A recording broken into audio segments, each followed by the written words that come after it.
আসসালামু আলাইকুম সবাইকে, তোমাদের সবাইকে স্বাগতম জানাচ্ছি আমাদের অর্গানিক কেমিস্ট্রি 5 নম্বর ক্লাসে। আমাদের জৈব যৌগের আজকে হচ্ছে 5 নম্বর ক্লাস, যেই ক্লাসে আমরা হচ্ছে জৈব যৌগের আরও বেশ কিছু গুরুত্বপূর্ণ পার্ট কভার করব। আজকের পার্টটা হচ্ছে আমাদের অর্গানিক কেমিস্ট্রি বা জৈব যৌগের একদম বেসিক পার্ট। এই পার্টটা তুমি যদি কভার করো তাহলে আগামী যে সামনে যে 7টা বা 8টা ক্লাস হতে চলেছে, ওই 7টা বা 8টা ক্লাসের বেসমেন্ট তৈরি হবে। এই ক্লাসটার মাধ্যমে বেসমেন্টটা তৈরি হবে। যখন তোমার বেসমেন্ট তৈরি হয়ে যাবে তখন তোমার সামনের জার্নিটা দেখবে অনেক ইজি হয়ে গেছে। সো আজকের ক্লাসটা অনেক গুরুত্বপূর্ণ। আমি তোমাদের অনেককে রেকমেন্ড করবো যে আজকের ক্লাসটা খুব মনোযোগ সহকারে করতে, বিকজ আজকের ক্লাসের মাধ্যমেই তুমি সামনের অনেক কিছু ধরতে পারবা, বুঝতে পারবা যে কোনটা কিভাবে হচ্ছে, সেটা আজকের ক্লাসের মাধ্যমে ধরতে পারবা। সো চলো আমরা দেরি না করে শুরু করি এবং হচ্ছে যে বোঝার চেষ্টা করি যে আজকের ক্লাসে আমাদের কি কি আছে। প্রথমেই আমরা গত ক্লাসে বন্ধন, বিভাজন এবং বিকারক দেখছিলাম, তাই না? বন্ধন, বিভাজন এবং বিকারক দেখছিলাম। সো বন্ধন বিভাজনের ভিতরে আমরা দেখছিলাম যে আমাদের এখানে free radical, carbocation, carbonium ion, 3টা কনসেপ্ট চলে আসে। সো আমরা কি দেখছিলাম যে বন্ধন বিভাজন আমরা যখন করছি, খেয়াল করো আমার সাথে সাথে, আবার একটু নোট করো, আমরা যখন বন্ধন বিভাজন করছি তখন আমাদের 3টা কনসেপ্ট চলে আসে। একটা হচ্ছে ফ্রি রেডিকাল কনসেপ্ট, তাই না? একটা হচ্ছে free radical concept, free radical. একটা হচ্ছে কার্বনিয়াম আয়ন, কার্বনিয়াম আয়ন, তাই না? আরেকটা হচ্ছে আমাদের কার্বান আয়ন, তাই তো? আরেকটা হচ্ছে আমাদের কার্বানায়ন। তাহলে আমরা এরকম 3টা কনসেপ্ট পাই, free radical, carbonium ion, carbanion. এই 3টা কনসেপ্টকে মনে রাখার জন্য আমি বলেছিলাম যে যদি আমরা এই নিমোনিকটা মনে রাখি যে এই ফ্রি রেডিকাল এবং কার্বন আয়নের জন্য FCS321, আর কার্বন আয়নের জন্য যদি মনে রাখি AS123, তাহলে সমস্ত এমসিকিউ এই দুইটা থেকে কভার হয়ে যায়। বাট এই দুইটা জিনিসের ক্ষেত্রে আমাদের একটা জিনিসে একটু কনফিউজিং লাগতো, আগের ক্লাসে কনফিউজিং ছিল যে ভাইয়া এখানে আপনি বলছিলেন যে free radical cation stability 3 degree, 2 degree, 1 degree, 1 degree, 2 degree, 3 degree. ভাইয়া ডিগ্রিটা আসলে কি জিনিস? হ্যাঁ, এখানে আমাদের মাথায় সবচেয়ে বড় যে প্রশ্নটা আসে সেটা হচ্ছে ভাইয়া ডিগ্রি আসলে কি? ডিগ্রি আসলে কি?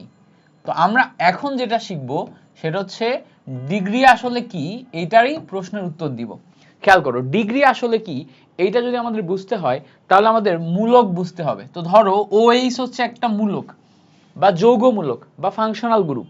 OH যদি একটা মূলক হয়, ফাংশনাল গ্রুপ হয় বা যৌগমূলক হয়, এই যৌগমূলকের ঠিক পাশে কার্বন থাকবে। পাশে কি থাকবে? কার্বন থাকবে।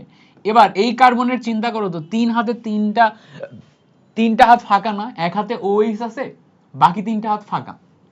খেয়াল করো আমাদের এখানে যে যৌগমূলকটা আছে, যৌগমূলক OH, OH এর পাশে যে কার্বন আছে, এই কার্বনটা হচ্ছে আলফা কার্বন। মূলকের পাশের কার্বনকে আলফা কার্বন বলে, আমরা এটা আগেও শিখছি। মূলকের পাশের কার্বনকে কি বলে? Alpha carbon. সবসময় এটা মাথায় রাখবা, এটা মাথায় রাখবা, নোট নাও। নোট হচ্ছে মূলকের পাশের কার্বন আলফা কার্বন, মূলকের পাশের কার্বন আলফা কার্বন। সো এই আলফা কার্বন মানে কি? আলফা কার্বন হচ্ছে নাম, একটা নামকরণ করলাম যে মূলকের পাশে যে আছে তার নাম হচ্ছে আলফা। মূলকের পাশে যে আছে তার নাম কি? তার নাম হচ্ছে আলফা। সো মূলকের পাশের কার্বন যদি আলফা কার্বন হয়, এই আলফা কার্বন থেকে আমরা এখন একটা জিনিস সিদ্ধান্ত নিব যে আলফা কার্বনের ক্ষেত্রে, খেয়াল করো, আলফা কার্বনের ক্ষেত্রে আমরা যদি একটু দেখার চেষ্টা করি, আলফা কার্বনের ক্ষেত্রে যে 4টা হাত আছে তার ভিতর এক হাতে আমাদের মূলক আছে, বাকি 3টা হাত খালি। বাকি 3টা হাত কি? খালি। এখন 3টা হাতের এই 3টা হাতের 3টাতেই যদি হাইড্রোজেন বসে, 3টা হাতেই যদি হাইড্রোজেন বসে, তখন এই হাইড্রোজেন বসার কারণে এই যে এই অংশটা না আলফা কার্বন, আলফা কার্বনকে বলা হয় মিথিলিন। আলফা কার্বনকে বলা হয় এটা কি? এটা হচ্ছে মিথিলিন, ঠিক আছে? মিথিলিন। বাট যদি এমন ঘটে এই এক হাতে একটা অ্যালকাইল গ্রুপ বসে, বাকি 2টা হাতে হাইড্রোজেন বসে, পাশে OH আছে, এই একটা হাতে অ্যালকাইল গ্রুপ আর বসার কারণে এই কার্বনকে তখন 1 ডিগ্রি কার্বন বলা হয়। এই কার্বনকে তখন কি 1 ডিগ্রি কার্বন বলা হয়। অর্থাৎ একটা অ্যালকাইল গ্রুপ যদি হয়, তিনটা হাত আছে, তিনটা হাতের একটা হাতে যদি অ্যালকাইল গ্রুপ থাকে তাহলে 1 ডিগ্রি। এখন যদি আমরা একটা হাতে অ্যালকাইলের জায়গায় দুইটা হাতে যদি অ্যালকাইল গ্রুপ পাই, যেমন ধরো দুইটা হাতে অ্যালকাইল গ্রুপ বলতে কি বোঝাচ্ছি, এখানে একটা আর আছে, এখানে একটা আর আছে, দুই হাতে দুইটা আর, অ্যালকাইল গ্রুপ। এখানে আমাদের হাইড্রোজেন আছে, এখানে OH। যেহেতু আর দুইটা, একটা দুইটা, দুইটা আর থাকার কারণে এটাকে বলা হবে 2 ডিগ্রি। তার মানে এখন তুমি বুঝতেই পারছো যে যখন আমরা তিনটা হাতেই আর পাবো, এখানে আমাদের OH, OH এর পাশের কার্বন, পাশের কার্বনে তিনটা হাতেই যদি আমি আর পাই, তিনটা হাতেই আর পাওয়া মানে এইটাকে তখন আমরা বলতে পারবো 3 ডিগ্রি। তাহলে 3 ডিগ্রি মানে কি? 3 ডিগ্রি মানে হচ্ছে মূলক, মূলকের পাশের কার্বন, পাশের কার্বনে যে তিনটা ফাঁকা হাত আছে সেই হাতের তিনটাতেই যদি আর থাকে, তিনটাতেই আর থাকলে 3 ডিগ্রি, দুইটাতে আর থাকলে 2 ডিগ্রি, একটাতে আর থাকলে 1 ডিগ্রি, যদি কোনো আর না থাকে তখন সেটাকে বলা হচ্ছে মিথিলিন। সেটাকে কি বলে? মিথিলিন মূলক। হ্যাঁ, এটাকে বলা হচ্ছে মিথিলিন মূলক, ঠিক আছে? তাহলে এই জায়গাতে আমরা কি পাচ্ছি? 3 ডিগ্রি, 2 ডিগ্রি, 1 ডিগ্রি মিথিলিন। তো যখন আমরা খেয়াল করো ফ্রি রেডিক্যালের ক্ষেত্রে, free radical cation stability order, এসতে স্টেবিলিটি অর্ডার আগের ক্লাসে ব্যাখ্যা লিখছিলাম, যখন দেখছি তখন যদি সবচেয়ে বেশি স্টেবিলিটি 3 ডিগ্রি এর হয়, 3 ডিগ্রি এর হয়, তার মানে এটা দেখতে আসলে এরকম। যদি 2 ডিগ্রি এর পরে হয় তার মানে 2 ডিগ্রি দেখতে আসলে এরকম। তারপরে যদি 1 ডিগ্রি হয়, 1 ডিগ্রি দেখতে আসলে এরকম। এর চেয়ে কম যদি মিথাইল গ্রুপ হয়, মিথাইল গ্রুপ হচ্ছে এরকম, মিথাইল অ্যালকোহল, ঠিক আছে? এবার দেখো অ্যানায়ন স্টেবিলিটি, অ্যানায়নের ক্ষেত্রে স্টেবিলিটি যদি 1 ডিগ্রি হয় তার মানে দেখতে এরকম। 1 ডিগ্রি এরও আগে এই যে মিথাইল গ্রুপ থাকে, এটা সবসময় মাথায় রাখবা, 1 ডিগ্রি এরও আগে মিথাইল গ্রুপ থাকে। 2 ডিগ্রি যদি হয় তাহলে দেখতে এরকম, 3 ডিগ্রি যদি হয় তাহলে দেখতে এরকম। এই হচ্ছে আমাদের সিম্পল ব্যাখ্যা। তাহলে আমরা 1 ডিগ্রি, 2 ডিগ্রি, 3 ডিগ্রি এই জিনিসপত্রগুলো ক্লিয়ার করতে পারলাম কিনা? 1 ডিগ্রি, 2 ডিগ্রি, 3 ডিগ্রি এই জিনিসপত্রগুলো ক্লিয়ার হয়েছে কিনা? ক্লিয়ার হয়েছে? খুব সিম্পল। দেখো 1, 2, 3 ডিগ্রি। আচ্ছা, কে কে লাইভে আসো একটু কমেন্টে জানাও তো যে ভাইয়া লাইভে আসি। আমাদের 1-2 দিনের ভিতরে ওয়েবসাইট ওকে হয়ে যাবে। ওয়েবসাইট ওকে হয়ে গেলেই তোমরা সব ক্লাস ওয়েবসাইটের ভিতরেই করে ফেলতে পারবে। আজকে আমি ব্যাংকে গেছিলাম, ব্যাংকে যে আমার ওয়েবসাইটের জন্য যে সমস্ত ওই যে ওয়েবসাইটের স্পেস ভাড়া নেওয়ার জন্য কিছু পেমেন্ট করতে হয়, ওই পেমেন্টগুলো আজকে শেষ করে ফেলছি। সো আমার ডেভেলপাররা 1-2 দিনের ভিতরেই তোমার হচ্ছে যে ওই স্পেসের জন্য পেমেন্টগুলো করে তোমার ওয়েবসাইটে টোটাল ক্লাসগুলো আপলোড দেওয়ার সিস্টেম করে ফেলবে, মানে সব করাই আছে, জাস্ট ওটা ওয়েবসাইটের সাথে ইন্টিগ্রেট করে দিবে। বুঝতে পারছো? সো এটাকে বলা হচ্ছে তোমার ডিপ্লয় করবে। ডিপ্লয় করলেই তোমরা হচ্ছে যে 1-2 দিনের ভিতর থেকেই আমাদের সমস্ত ক্লাসের রেকর্ডেড ভার্সন ওয়েবসাইট থেকে বসে বসে করতে পারবা। তখন আমি প্রাউডলি বলতে পারবো যে আমার ওয়েবসাইটে এই সমস্ত ক্লাস করা যাবে, তোমরা আসো আমার কোর্সে ভর্তি হও, ঠিক আছে? আর তোমাদের বন্ধুদেরকে সাজেস্ট করবো, আমরা অলরেডি এই কোর্সে 71 জন ভর্তি হয়ে গেছি, 71 জন ক্লাস করতেছি। সো তোমাদের বন্ধুদের সাজেস্ট করবো। আর আজকে কিন্তু রাত 10টার সময় আমাদের পরিমাণগত রসায়ন 2 ক্লাস আছে। সো পরিমাণগত রসায়ন 2-তে যাও। ওকে, খেয়াল করো, আমরা দেখতে পাচ্ছি যে আমাদের ডিগ্রি আসলে কি, সেটা কি আমরা দেখলাম। মূলক, মূলকের পাশের কার্বন আলফা কার্বন, আলফা কার্বনে যদি একটা আর থাকে, একটা আর, তাহলে 1 ডিগ্রি, দুইটা আর থাকলে 2 ডিগ্রি, তিনটা আর থাকলে 3 ডিগ্রি। এখন তোমার মনে প্রশ্ন আসতে পারে ভাই আর আসলে আবার কি জিনিস? খেয়াল করো, আর মানে হচ্ছে অ্যালকাইল গ্রুপ। আমরা আগেই শিখে আসছিলাম যে যেটা আর, খেয়াল করো যেটা আর, এটাকে বলা হচ্ছে অ্যালকাইল, কাইল, যেটা আর এটাকে বলে অ্যালকাইল। আর এর যে সংকেত সেটা হচ্ছে CnH2n+1, CnH2n+1। সো CnH2n+1 এটা হচ্ছে অ্যালকাইল। তো দেখো যদি আমি 1 কার্বন বিশিষ্ট অ্যালকাইল নিই তখন সেটা হচ্ছে মিথাইল হবে। যদি আমি 2 কার্বন বিশিষ্ট অ্যালকাইল নিই C2H5 ইথাইল হবে। যদি আমি 3 কার্বন বিশিষ্ট অ্যালকাইল নিই C3H7 প্রোপাইল হবে। এটা হচ্ছে অ্যালকাইল। অ্যালকাইলের নামকরণের সময় আমরা আইল যোগ করি। এগুলো হচ্ছে আমরা 9-10 এর জৈব যৌগ যখন শিখছি তখনই শিখেছিলাম এগুলা, তাই না? তো আমরা এখানে মিথাইল গ্রুপ এটাকে তো এভাবেই লিখতে পারবো, ইথাইল গ্রুপকে আমরা CH3 CH2 এভাবে লিখতে পারি। প্রোপাইল যে গ্রুপটা আছে, প্রোপাইল গ্রুপকে আমরা CH3 CH2 CH2 এভাবে লিখতে পারি, তাই না? তো এইগুলো হচ্ছে আমাদের অ্যালকাইল গ্রুপ। এখন এই যে অ্যালকাইল গ্রুপ, এই আর বিভিন্ন রকম হতে পারে, কোনো সমস্যা নেই। এখন প্রশ্ন হচ্ছে যে 1 ডিগ্রি 2 ডিগ্রি 3 ডিগ্রি শুধুমাত্র কি অ্যালকোহল কার্যকরী মূলকের ক্ষেত্রেই প্রযোজ্য নাকি অন্য ক্ষেত্রেও প্রযোজ্য হতে পারে? উত্তর হচ্ছে অন্য যে কোনো ক্ষেত্রে প্রযোজ্য হতে পারে। জৈব যৌগের যে কোনো কার্যকরী মূলকের ক্ষেত্রে তোমার হচ্ছে এই যে 1 ডিগ্রি 2 ডিগ্রি 3 ডিগ্রি প্রযোজ্য হতে পারে। ব্যাপারটা কি? ব্যাপারটা খুব সিম্পল। দেখো, যদি আমরা অ্যালডিহাইড গ্রুপ নিই, কি নিই? Aldehyde group. অ্যালডিহাইড গ্রুপের পাশে একটা কার্বন আছে, তাহলে এইটা হচ্ছে ফাংশনাল গ্রুপ। কি বলতো? এটা হচ্ছে আমাদের এফজি, ফাংশনাল গ্রুপ। এই কার্বনটা হচ্ছে ফাংশনাল গ্রুপের পাশের কার্বন। এখন এই ফাংশনাল গ্রুপের পাশের কার্বনে 3 হাতে যদি 3টা অ্যালকাইল গ্রুপ থাকে তখন এটাকে আমরা 3 ডিগ্রি বলতে পারি। এইটা দেখো আরেকটা অ্যালডিহাইড গ্রুপ। অ্যালডিহাইড গ্রুপে দেখো এখানে আমাদের আবার একটা কার্বন আছে। এই কার্বনে 3 হাতের ভিতরে 2 হাতে যদি 2টা আর থাকে, এক হাতে যদি একটা হাইড্রোজেন থাকে, এইটাকে আমরা 2 ডিগ্রি বলতে পারি। এইটা দেখো আরেকটা অ্যালডিহাইড গ্রুপ।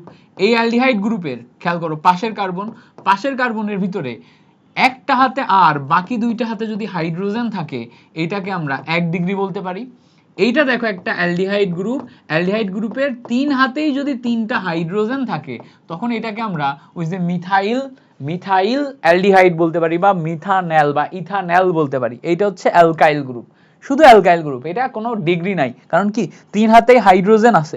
সো এটা সবচেয়ে ছোট গ্রুপ হয়ে গেল। বুঝতে পারছো? যারা যারা আমার সাথে লাইভে যুক্ত আছো তোমরা একটু কমেন্ট করো যে ইয়েস ভাই আসি, নাহলে আমি বুঝতে পারতেছি না কয়জন আসো কয়জন নাই। সো একটু কমেন্ট করো যে ইয়েস ভাই আসি, ওকে, তাহলে আমি বুঝতে পারবো। ওকে, তাহলে খেয়াল করো এইগুলো হচ্ছে আমাদের কে কত ডিগ্রি অ্যালডিহাইড গ্রুপ, সেটা আমরা বুঝতে পারলাম। এবার আসো তাহলে আগের দিনের যে এমসিকিউ ট্রিক শেখাইছি, এই এমসিকিউ ট্রিকে আমি পারবো না? এমসিকিউ ট্রিকে আমাদের পারার কথা। আগের দিনের এমসিকিউ ট্রিক অনুযায়ী দেখো, আমরা আগের দিনের এমসিকিউ ট্রিক অনুযায়ী তাহলে আমি এখান থেকে ইজিলি বলতে পারবো, খেয়াল করো, ইজিলি বলতে পারবো যে FCS 321 তার মানে কি ফ্রি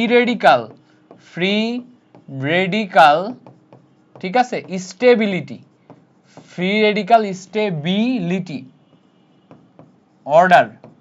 এটা কিন্তু এমসিকিউ সলভ করার ট্রিক, এছাড়া অন্য কোথাও আসবে না। এটা এছাড়া অন্য কোথাও আসবে না। ফ্রি রেডিকাল স্টেবিলিটি অর্ডার, এটা কত আসবে? 3 ডিগ্রি। 3 ডিগ্রি মানে কি?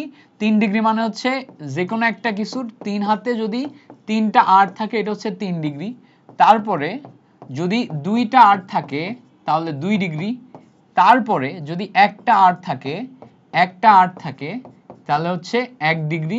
আর তারপরে ফাইনালি আমাদের সেই কাঙ্ক্ষিত মিথাইল গ্রুপ। তাহলে এই হচ্ছে তোমার স্টেবিলিটি অর্ডারের ক্রম। 3 ডিগ্রি সবচেয়ে বেশি, তারপর 2 ডিগ্রি, তারপরে 1 ডিগ্রি, তারপর হচ্ছে মিথাইল গ্রুপ। ওকে, তারপর হচ্ছে মিথাইল গ্রুপ। এখন এই যে জিনিসটা আমরা পাইলাম 3 ডিগ্রি 2 ডিগ্রি 1 ডিগ্রি, এটা কি স্টেবিলিটি অর্ডার। তাহলে এই যে ফ্রি রেডিকালের জন্য রিঅ্যাক্টিভিটি কি হবে? এর ঠিক উল্টা। তাহলে রিঅ্যাক্টিভিটি যখন তুমি লিখবা তখন এইটা ঠিক উল্টায় লিখবা, রিঅ্যাক্টিভিটি এই দিক দিয়ে শুরু হবে। স্টেবিলিটি অর্ডার যদি এদিক দিয়ে এদিক যায়, রিঅ্যাক্টিভিটি এদিক থেকে এদিকে আসবে। ওকে, তাহলে এইটা গেল আমার ফ্রি রেডিকালের জন্য। এই জিনিসটাই আমি যখন ফ্রি রেডিকাল না লিখে এইটা আমি ক্যাটায়ন লিখবো, খেয়াল করো, এই জিনিসটাই যদি আমি ফ্রি রেডিকাল না লিখে ক্যাটায়ন লিখি, ক্যাটায়নের জন্য একদম সেম হবে স্টেবিলিটি। এই জন্য FCS বলি, F তে ফ্রি রেডিকাল, C তে ক্যাটায়ন, আর S তে স্টেবিলিটি। তাহলে এইটা সেম জিনিস আসবে। এবার যদি আমি AS লিখি, AS 1 2 3, তার মানে কি অ্যানায়ন যেটা আছে এই অ্যানায়নের স্টেবিলিটি 1 থেকে শুরু হবে। 1 থেকে শুরু হলে কি হবে? প্রথমে 1 ডিগ্রি, তারপর 2 ডিগ্রি, তারপর 3 ডিগ্রি। ওকে, প্রথমে 1 ডিগ্রি, তারপর 2 ডিগ্রি, তারপর 3 ডিগ্রি। সো আগের দিনকার মতোই আগের পুরো জিনিসটা আরেকবার একটু রিক্যাপ করে দিলাম। এবার আসো আমাদের আজকের নতুন যেই জিনিস শেখা লাগবে সেটা হচ্ছে বিকারক। এই জিনিসটা শেখা লাগবে। আজকে আমাদের নতুন টপিক হচ্ছে বিকারক। হেডিং দাও বিকারক। আজকের নতুন টপিক হচ্ছে বিকারক, হেডিং দাও বিকারক। বিকারক মানে হচ্ছে যখন আমরা কোন একটা জৈব যৌগের তোমার হচ্ছে বিক্রিয়া করাবো, জৈব যৌগের বিক্রিয়া করাইলে সাপোজ ধরো আমার জৈব যৌগের বিক্রিয়ায় একাধিক বিক্রিয়ক থাকবে, তাই না? এই বিক্রিয়ক থেকে উৎপাদে পরিণত হবে, তাই তো? তো জৈব যৌগের বিক্রিয়ায় বিক্রিয়ক থেকে উৎপাদে পরিণত হলো। সো বিক্রিয়কের ভিতরে আবার 2 প্রকার বিক্রিয়ক থাকবে। একটা হচ্ছে জৈব যৌগ, আর এই জৈব যৌগের সাথে বিক্রিয়া করবে সেই বিক্রিয়াটা অজৈব যৌগের সাথেও হতে পারে, অজৈব যৌগের সাথেও হতে পারে, আবার জৈব যৌগের সাথেও হতে পারে, জৈব যৌগের সাথেও হতে পারে। তাহলে এই দুইটা কি, এই দুইটা হচ্ছে আমাদের বিক্রিয়ক। বিক্রিয়কে একটা হচ্ছে আমাদের কি বলতো জৈব যৌগ, আরেকটা হচ্ছে জৈব যৌগের সাথে বিক্রিয়া করবে, সেটা অজৈব যৌগ হতে পারে, তারপর জৈব যৌগ হতে পারে। তার মানে একটা জৈব যৌগ ফিক্স। তার মানে কি বিক্রিয়ার ধরন হইতে পারে জৈব অজৈব, জৈব জৈব, এরকম হইতে পারে। দুইটা বিক্রিয়া করে আমাদের এখানে উৎপাদ তৈরি করবে। কি করবে? উৎপাদ তৈরি করবে। এবার এখানে মনে রাখার বিষয় হচ্ছে, খুব সিম্পলি মনে রাখার বিষয় হচ্ছে, আমার সাথে সাথে বোঝার চেষ্টা করো, যে জৈব যৌগ একে সবসময় বলে হচ্ছে, একে সবসময় বলে হচ্ছে সাবস্ট্রেট, একে সবসময় বলে কি? সাবস্ট্রেট। আর যারা অজৈব যৌগ বা জৈব যৌগ উভয় হতে পারে, এদের একটা নাম আছে, এদেরকে বলে হচ্ছে আক্রমণকারী বিকারক। একে কি বলে? আক্রমণকারী বিকারক। মেইনলি এই যে আক্রমণকারী বিকারক, এইটা নির্ধারণ করে বিক্রিয়াটা কোন প্রক্রিয়ায় হবে। আবার বলি, মেইনলি এই আক্রমণকারী বিকারক এইটা নির্ধারণ করে বিক্রিয়াটা কোন প্রক্রিয়ায় হবে। তাহলে সাবস্ট্রেটের সাথে আক্রমণকারী বিকারক, এই দুইটার বিক্রিয়া হয়ে উৎপাদ হিসেবে আমরা কিছু একটা জৈব যৌগের উৎপাদ পাই। এই দুইয়ের বিক্রিয়ায় আমরা এখানে কি পাই? উৎপাদ পাই। মাথায় রাখবো, আবার মাথায় রাখবো যে একটা বিক্রিয়ক থেকে উৎপাদে পরিণত হয়। বুঝার চেষ্টা করো আমার সাথে ক্লিয়ারলি। একটা বিক্রিয়ক থেকে উৎপাদে পরিণত হয়। এই বিক্রিয়কটা যেহেতু আমরা জৈব যৌগের বিক্রিয়া করতেছি, তো একটা হবে আমাদের জৈব যৌগ, আর একটা এই জৈব যৌগকে বিক্রিয়া করাবে একটা অজৈব যৌগ অথবা জৈব যৌগ হতে পারে। জৈব যৌগ খুব কম দেখা যায়, অজৈব যৌগই বেশি দেখা যায়। এই যে জৈব এবং অজৈবর বিক্রিয়া, এই জৈব অজৈব বিক্রিয়ার ভিতরে জৈব যৌগ একটা শান্তশিষ্ট মানুষ, সে বিক্রিয়াতে খুব বেশি অ্যাগ্রেসিভ ভূমিকা পালন করে না। এই জন্য তাকে আমরা নাম দিচ্ছি সাবস্ট্রেট, তাকে আমরা নাম দিচ্ছি কি? সাবস্ট্রেট। আর যে এই তোমার হচ্ছে জৈব যৌগকে আক্রমণ করে, তাকে আমরা বলতেছি আক্রমণকারী বিকারক। তার মানে এই সাবস্ট্রেটকে যে আক্রমণ করে, তাকে আমরা বলতেছি আক্রমণকারী বিকারক। এবং এই আক্রমণকারী বিকারকের উপর নির্ভর করে বিক্রিয়ার নামকরণ হয়। তাহলে আমরা এখানে একটা ছোট্ট পয়েন্ট মনে রাখবো, এইটার উপর ডিপেন্ড করে বিক্রিয়ার নামকরণ হয়। এইটাকে আমরা বললাম যে বিক্রিয়ার নামকরণ করে, মানে বিক্রিয়াটা কি ধরনের বিক্রিয়া সেইটা নামকরণ করে কে? সেটা নামকরণ করে হচ্ছে আমাদের আক্রমণকারী বিকারক। ওকে, এবার আসো, এই আক্রমণকারী বিকারক দুই প্রকার হতে পারে। মাথায় রাখবো, আক্রমণকারী বিকারক যে আছে, এ আবার দুই প্রকার হতে পারে। মাথায় রাখবো, দুই প্রকার হতে পারে। প্রথম প্রকারভেদ হচ্ছে ইলেকট্রোফিলিক, ইলেকট্রোফিলিক। ঠিক আছে, প্রথম প্রকারভেদ কি? ইলেকট্রোফিলিক। আর দুই নাম্বার প্রকার হচ্ছে নিউক্লিওফিলিক। এবার এই দুইটা ওয়ার্ড প্রথমেই মুখস্থ করে ফেলো। প্রথমেই তোমার কাজ হচ্ছে এই দুইটা ওয়ার্ডকে মুখস্থ করে ফেলা। বলবা কেন ভাইয়া মুখস্থ কেন করতে বলছেন? দেখো, মুখস্থ করার পরে তারপরে আমরা আস্তে আস্তে বোঝা শুরু করব। সো মাথার ভিতরে ঢুকাই ফেলো। একটা ওয়ার্ডের নাম ইলেকট্রোফিলিক, ইলেকট্রন কথাটা আমরা শুনছি কোথাও জানি, সেখান থেকে আসতেছে ইলেকট্রোফিলিক। আরেকটা কথা হচ্ছে নিউক্লিওফিলিক, নিউক্লিও কথাটা কোথা থেকে একটা শুনছি জানি, সেটা থেকে আসছে নিউক্লিওফিলিক। তাহলে একটা হচ্ছে ইলেকট্রোফিলিক আর একটা নিউক্লিওফিলিক। ইলেকট্রোফিলিক এবং নিউক্লিওফিলিক উভয়ের সমন্বয়ে আমরা এখানে কি পাচ্ছি? সামথিং, কিছু একটা পাবো, তাই না? এবার দেখো, এই ইলেকট্রোফিলিক নিউক্লিওফিলিক এই দুইটাকে আমাদের ক্লিয়ারলি পড়তে হবে। এই দুইটা হচ্ছে আমাদের এমসিকিউ হাব। এই দুইটা হচ্ছে এমসিকিউ হাব। ঠিক আছে, এমসিকিউ হাব মানে সবচেয়ে বেশি এমসিকিউ এই জায়গা থেকে আসে। জৈব যৌগ থেকে তুমি বোর্ড পরীক্ষায় 7-8টা এমসিকিউ পাবা, তার ভিতরে দুইটা এমসিকিউ, একটা শুধুমাত্র এই বিকারক থেকে পাবা, আরেকটা শুধুমাত্র বন্ধন বিভাজন থেকে পাবা। বন্ধন বিভাজন এবং বিকারক এই দুইটা টপিক থেকে একটা বা দুইটা এমসিকিউ থাকেই থাকে, একদম গ্যারান্টি দিয়ে বলে দেওয়া যায়। বুঝতে পারছো? কোনো মানে ছাড়া, কোনো দ্বিধাদ্বন্দ্ব ছাড়া গ্যারান্টি দিয়ে বলে দেওয়া যায় যে এখান থেকে দুইটা এমসিকিউ হবেই হবে। তো এই জন্য আমরা এই জায়গা থেকে এই যে ইলেকট্রোফিলিক এবং নিউক্লিওফিলিক এই দুইটা জিনিস ভালো করে পড়বো। ওকে, এবার আসো ইলেকট্রোফিলিক নিউক্লিওফিলিক দুইটা অংশকে একটু ডিটেল পড়ার চেষ্টা করি। প্রথমে আসো আমরা ইলেকট্রোফিলিক সম্পর্কে একটু বিস্তারিত পড়াশোনা করি। তো এখানে সাইডে লিখো, নাম হচ্ছে কি? ইলেকট্রোফিলিক। ওকে, ইলেকট্রোফিলিক নামটা নিয়ে ফেললাম। দেখো, ইলেকট্রো পাশে আছে ফিলিক। ফিলিক শব্দটার অর্থ হচ্ছে, ফিলিক শব্দটার অর্থ হচ্ছে আকর্ষী। ফিলিক শব্দটার অর্থ কি? ফিলিক শব্দটার অর্থ হচ্ছে আকর্ষী। ইলেকট্রো মানে কি? ইলেকট্রন, মানে এখানে আমরা পাচ্ছি হচ্ছে ইলেকট্রন আকর্ষী। সো ইলেকট্রনকে ই মাইনাস দিয়ে চিহ্নিত করলাম আর তাকে বললাম যে ইলেকট্রন আকর্ষী, তার মানে সে ইলেকট্রনকে আকর্ষণ করে। তার মানে এই যে যৌগটা, যে ইলেকট্রোফিলিক, সে সে ইলেকট্রনকে আকর্ষণ করে। কথাটা বোঝার চেষ্টা করবা, ইলেকট্রনকে আকর্ষণ করে। এবার বলো তো কে ইলেকট্রনকে আকর্ষণ করতে পারবে? কে ইলেকট্রনকে আকর্ষণ করতে পারবে? ইলেকট্রন নিজে মাইনাস। ইলেকট্রন কি? ইলেকট্রন হচ্ছে মাইনাস। খেয়াল করো, ইলেকট্রন হচ্ছে মাইনাস। সো ইলেকট্রন যদি মাইনাস হয়, ইলেকট্রন যদি মাইনাস হয় আর সেই ইলেকট্রনকে যদি কাউকে আকর্ষণ করতে হয়, তাহলে তাকে নিজেকে হইতে হবে ধনাত্মক। কি হইতে হবে? নিজে ধনাত্মক হইতে হবে। কেন? কারণ একটা ঋণাত্মককে তখনই আকর্ষণ করতে পারবে যখন সে নিজে ধনাত্মক হবে। নিজে ধনাত্মক হবে। আমি যদি নিজে পজিটিভ হই তাহলে আমি নেগেটিভকে আকর্ষণ করব, তাই না? একটা ছেলে একটা মেয়ের প্রতি আকর্ষিত হয়, তাই তো? বিপরীত হইতে হবে, তাই না? তাহলে আকর্ষিত হবে। তাহলে দেখো, সে ইলেকট্রোফিলিক মানে ইলেকট্রন আকর্ষী। ইলেকট্রনকে আকর্ষণ করে, সে ইলেকট্রনকে আকর্ষণ করে। ইলেকট্রনকে আকর্ষণ কখন করবে? যখন সে নিজে ধনাত্মক হবে। কথাটা কি? সে নিজে ধনাত্মক। নিজে ধনাত্মক হলেই সে ঋণাত্মককে আকর্ষণ করতে পারবে। সেখানে আমাদের ঋণাত্মককে আকর্ষণ করার বেসিকটাই হচ্ছে নিজে ধনাত্মক হওয়া। এখন যদি সে নিজে ধনাত্মক হয়, মানে যারা ইলেকট্রোফিলিক তারা নিজে যদি ধনাত্মক হয়, এই নিজে ধনাত্মক দুই প্রকারে হতে পারে। দুই প্রকারে হতে পারে। নিজে ধনাত্মক দুই প্রকারে হতে পারে। ওকে, একটা হচ্ছে নিজে ধনাত্মক, তাই না? তো খেয়াল করো, একটাকে বলা হয় যে ধনাত্মক ইলেকট্রোফিলিক। নিজে যেহেতু ধনাত্মক, এই জন্য একটাকে বলছি আমরা ধনাত্মক ইলেকট্রোফিলিক। ইলেকট্রোফিলিক বা ধনাত্মক ইলেকট্রন আকর্ষী, এইটা বলতেছি। তো নিজে ধনাত্মক, এইটাকে আমরা বলতেছি ধনাত্মক ইলেকট্রোফিলিক। তার মানে সে নিজে পজিটিভ চার্জ। খেয়াল করো, এইটার মানে দাঁড়ায় সে নিজে পজিটিভ চার্জ। এই যে ধনাত্মক ইলেকট্রোফিলিক, এটার মানে কি? এইটার মানে দাঁড়ায় সে নিজে positive charge, that's why say electrophilic.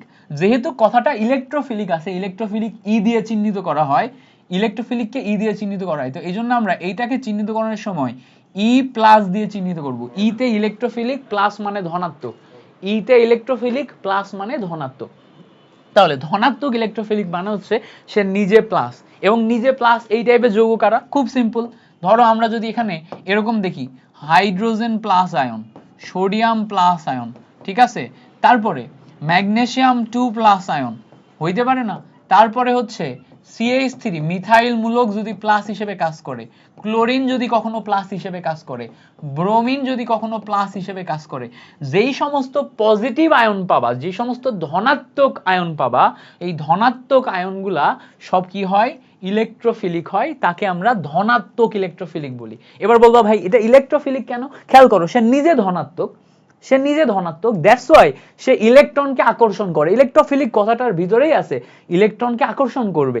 So সে নিজে ধনাত্মক, দ্যাটস ওয়াই সে ইলেকট্রনকে আকর্ষণ করে। সে নিজে ধনাত্মক, দ্যাটস ওয়াই সে ইলেকট্রনকে যদি আকর্ষণ করে তাহলে তাকে আমরা বলতে পারবো ইলেকট্রোফিলিক। এবং ধনাত্মক এই জন্য নাম দিচ্ছি ধনাত্মক ইলেকট্রোফিলিক। তাহলে এইটা চিহ্নিত করতে পারলাম। এখন যদি প্রশ্নে এমসিকিউতে দেয় নিচের কোনটি ধনাত্মক ইলেকট্রোফিলিক, দেখে বুঝতে পারবো না। তো ইলেকট্রোফিলিক কথাটা মিলাবো, আচ্ছা সে ইলেকট্রনকে আকর্ষণ করে ধনাত্মক, মানে এখানে ধনাত্মক চার্জ থাকবে। তাহলে এই যে উদাহরণগুলো লিখে দিলাম, এগুলা সব এমসিকিউতে আসবে, মাথায় রাখো। এবার আসো আরেকটা পয়েন্ট হইতেছে আমাদের প্রশম ইলেকট্রোফিলিক। প্রশম ইলেকট্রোফিলিক মাথায় রাখবো। আরেকটা পয়েন্ট কি?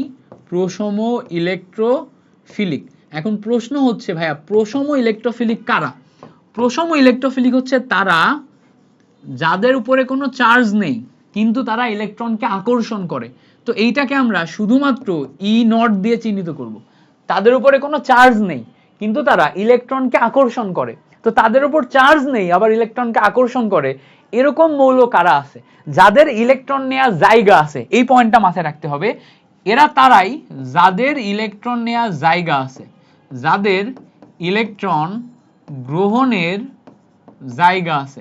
সো ইলেকট্রন গ্রহণের জায়গা এইটা যদি থাকতে হয় তাহলে মাথায় রাখতে হবে পি অথবা ডি অরবিটাল থাকতে হবে। পি অথবা ডি অরবিটাল থাকতে হবে। তাহলে যাদের ইলেকট্রন গ্রহণের জায়গা আছে এইটা যদি থাকতে হয় তাহলে আমাদের পি অথবা ডি অরবিটাল থাকতে হবে। আচ্ছা, এবার পি অথবা ডি অরবিটালের ক্ষেত্রে আমরা যদি একটু দেখার চেষ্টা করি, পি অথবা ডি অরবিটাল ফাঁকা আছে, পি অথবা ডি অরবিটাল ফাঁকা, ঠিক আছে, পি অথবা ডি অরবিটাল ফাঁকা থাকতে হবে।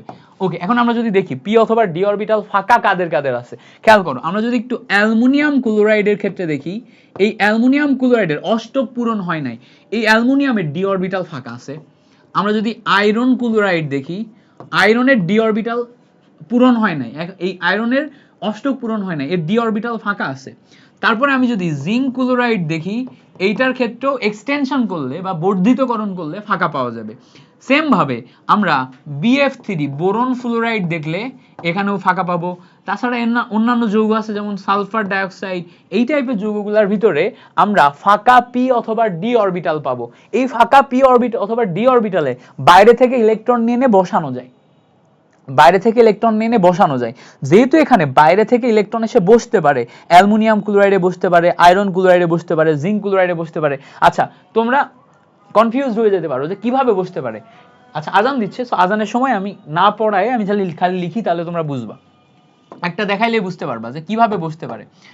এই আয়রনটার দিকে যদি তাকাই, আয়রন 26, ঠিক আছে, ইলেকট্রন বিন্যাস করলে আর্গনের 18, তারপরে 3D এবং 4s। সো এই জায়গাতে 3Dতে 18, আর এখানে যাবে কয়টা, দুইটা, 18 এখানে যাবে কয়টা, দুইটা, তাহলে 18 আর 2 20, 20-এর পরে এখানে 26টা পূরণ করতে গেলে 6টা ইলেকট্রন আসতেছে, 6টা ইলেকট্রন আসতেছে। সো এই আয়রন ক্লোরাইড তোমার এই তোমার আয়নিক বন্ধন তৈরি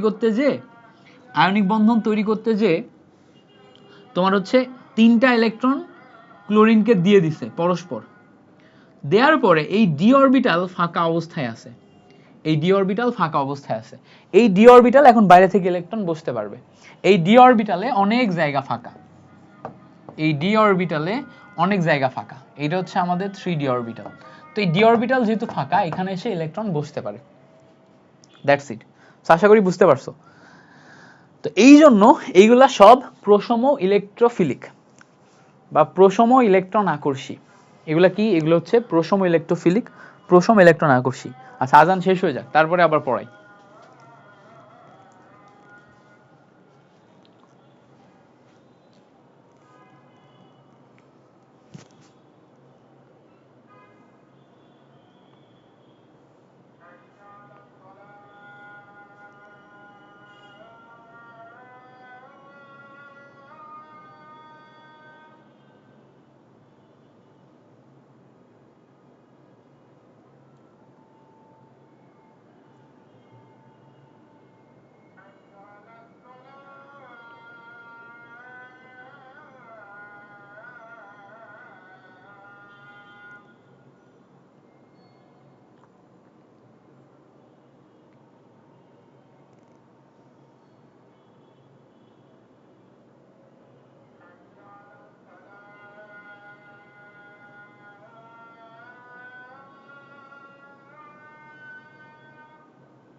এই যারা যারা ক্লাসে আসছো বলো এই পর্যন্ত বুঝছো কিনা, বলো বলো বলো, কমেন্ট করো, কমেন্টে জানাও যে এই পর্যন্ত ক্লিয়ারলি বুঝতে পারছো কিনা।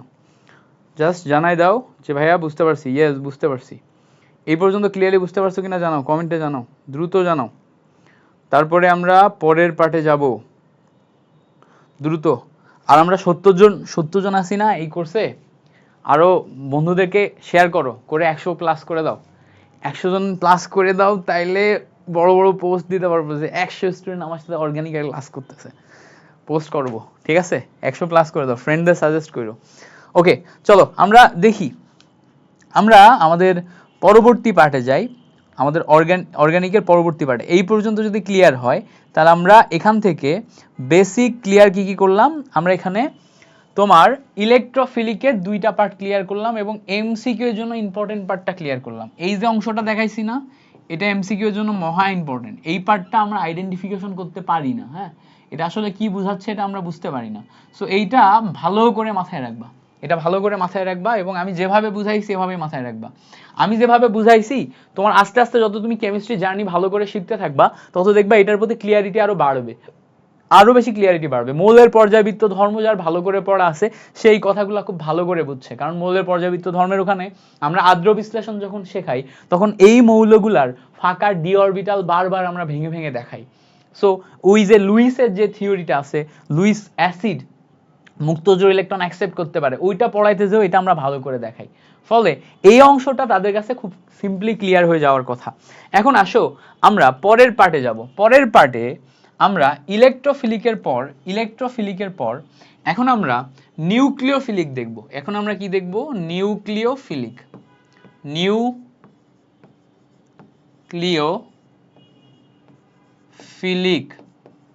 নিউক্লিওফিলিক। সো আসো এখন আমরা যদি নিউক্লিওফিলিক দেখি, নিউক্লিওফিলিক কথাটার মানে হচ্ছে, ফিলিক কথাটার মানে হচ্ছে আকর্ষী, তাই না? আকর্ষী। নিউক্লিও মানে কি? নিউক্লিও মানে হচ্ছে নিউক্লিয়াস।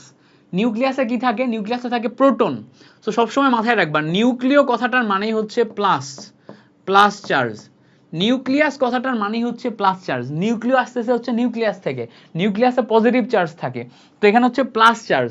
সো খেয়াল করো, প্লাস চার্জ আকর্ষী, কেউ একজন প্লাস চার্জকে আকর্ষণ করে, কেউ একজন নিউক্লিওফিলিক কথাটার মানে হচ্ছে সে প্লাস চার্জকে আকর্ষণ করে, এভাবে মনে রাখবো। কেউ একজন নিউক্লিওফিলিক কথাটার মানে হচ্ছে সে প্লাস চার্জকে আকর্ষণ করে। এখন কে প্লাস চার্জকে আকর্ষণ করবে? যে নিজে ঋণাত্মক, সেই প্লাস চার্জকে আকর্ষণ করবে যে নিজে ঋণাত্মক, সে প্লাস চার্জকে আকর্ষণ করবে। এখন সে যদি নিজে ঋণাত্মক হয়, নিউক্লিওফিলিক যদি নিজে ঋণাত্মক হয়, এর এখন 2টা পার্টে বিভক্ত করা সম্ভব। কয়টা পার্টে? 2টা পার্টে বিভক্ত করা সম্ভব। একটা হচ্ছে খেয়াল করো, যদি সে নিজে ঋণাত্মক হয় তখন তাকে আমরা বলতে পারবো ঋণাত্মক নিউক্লিওফিলিক।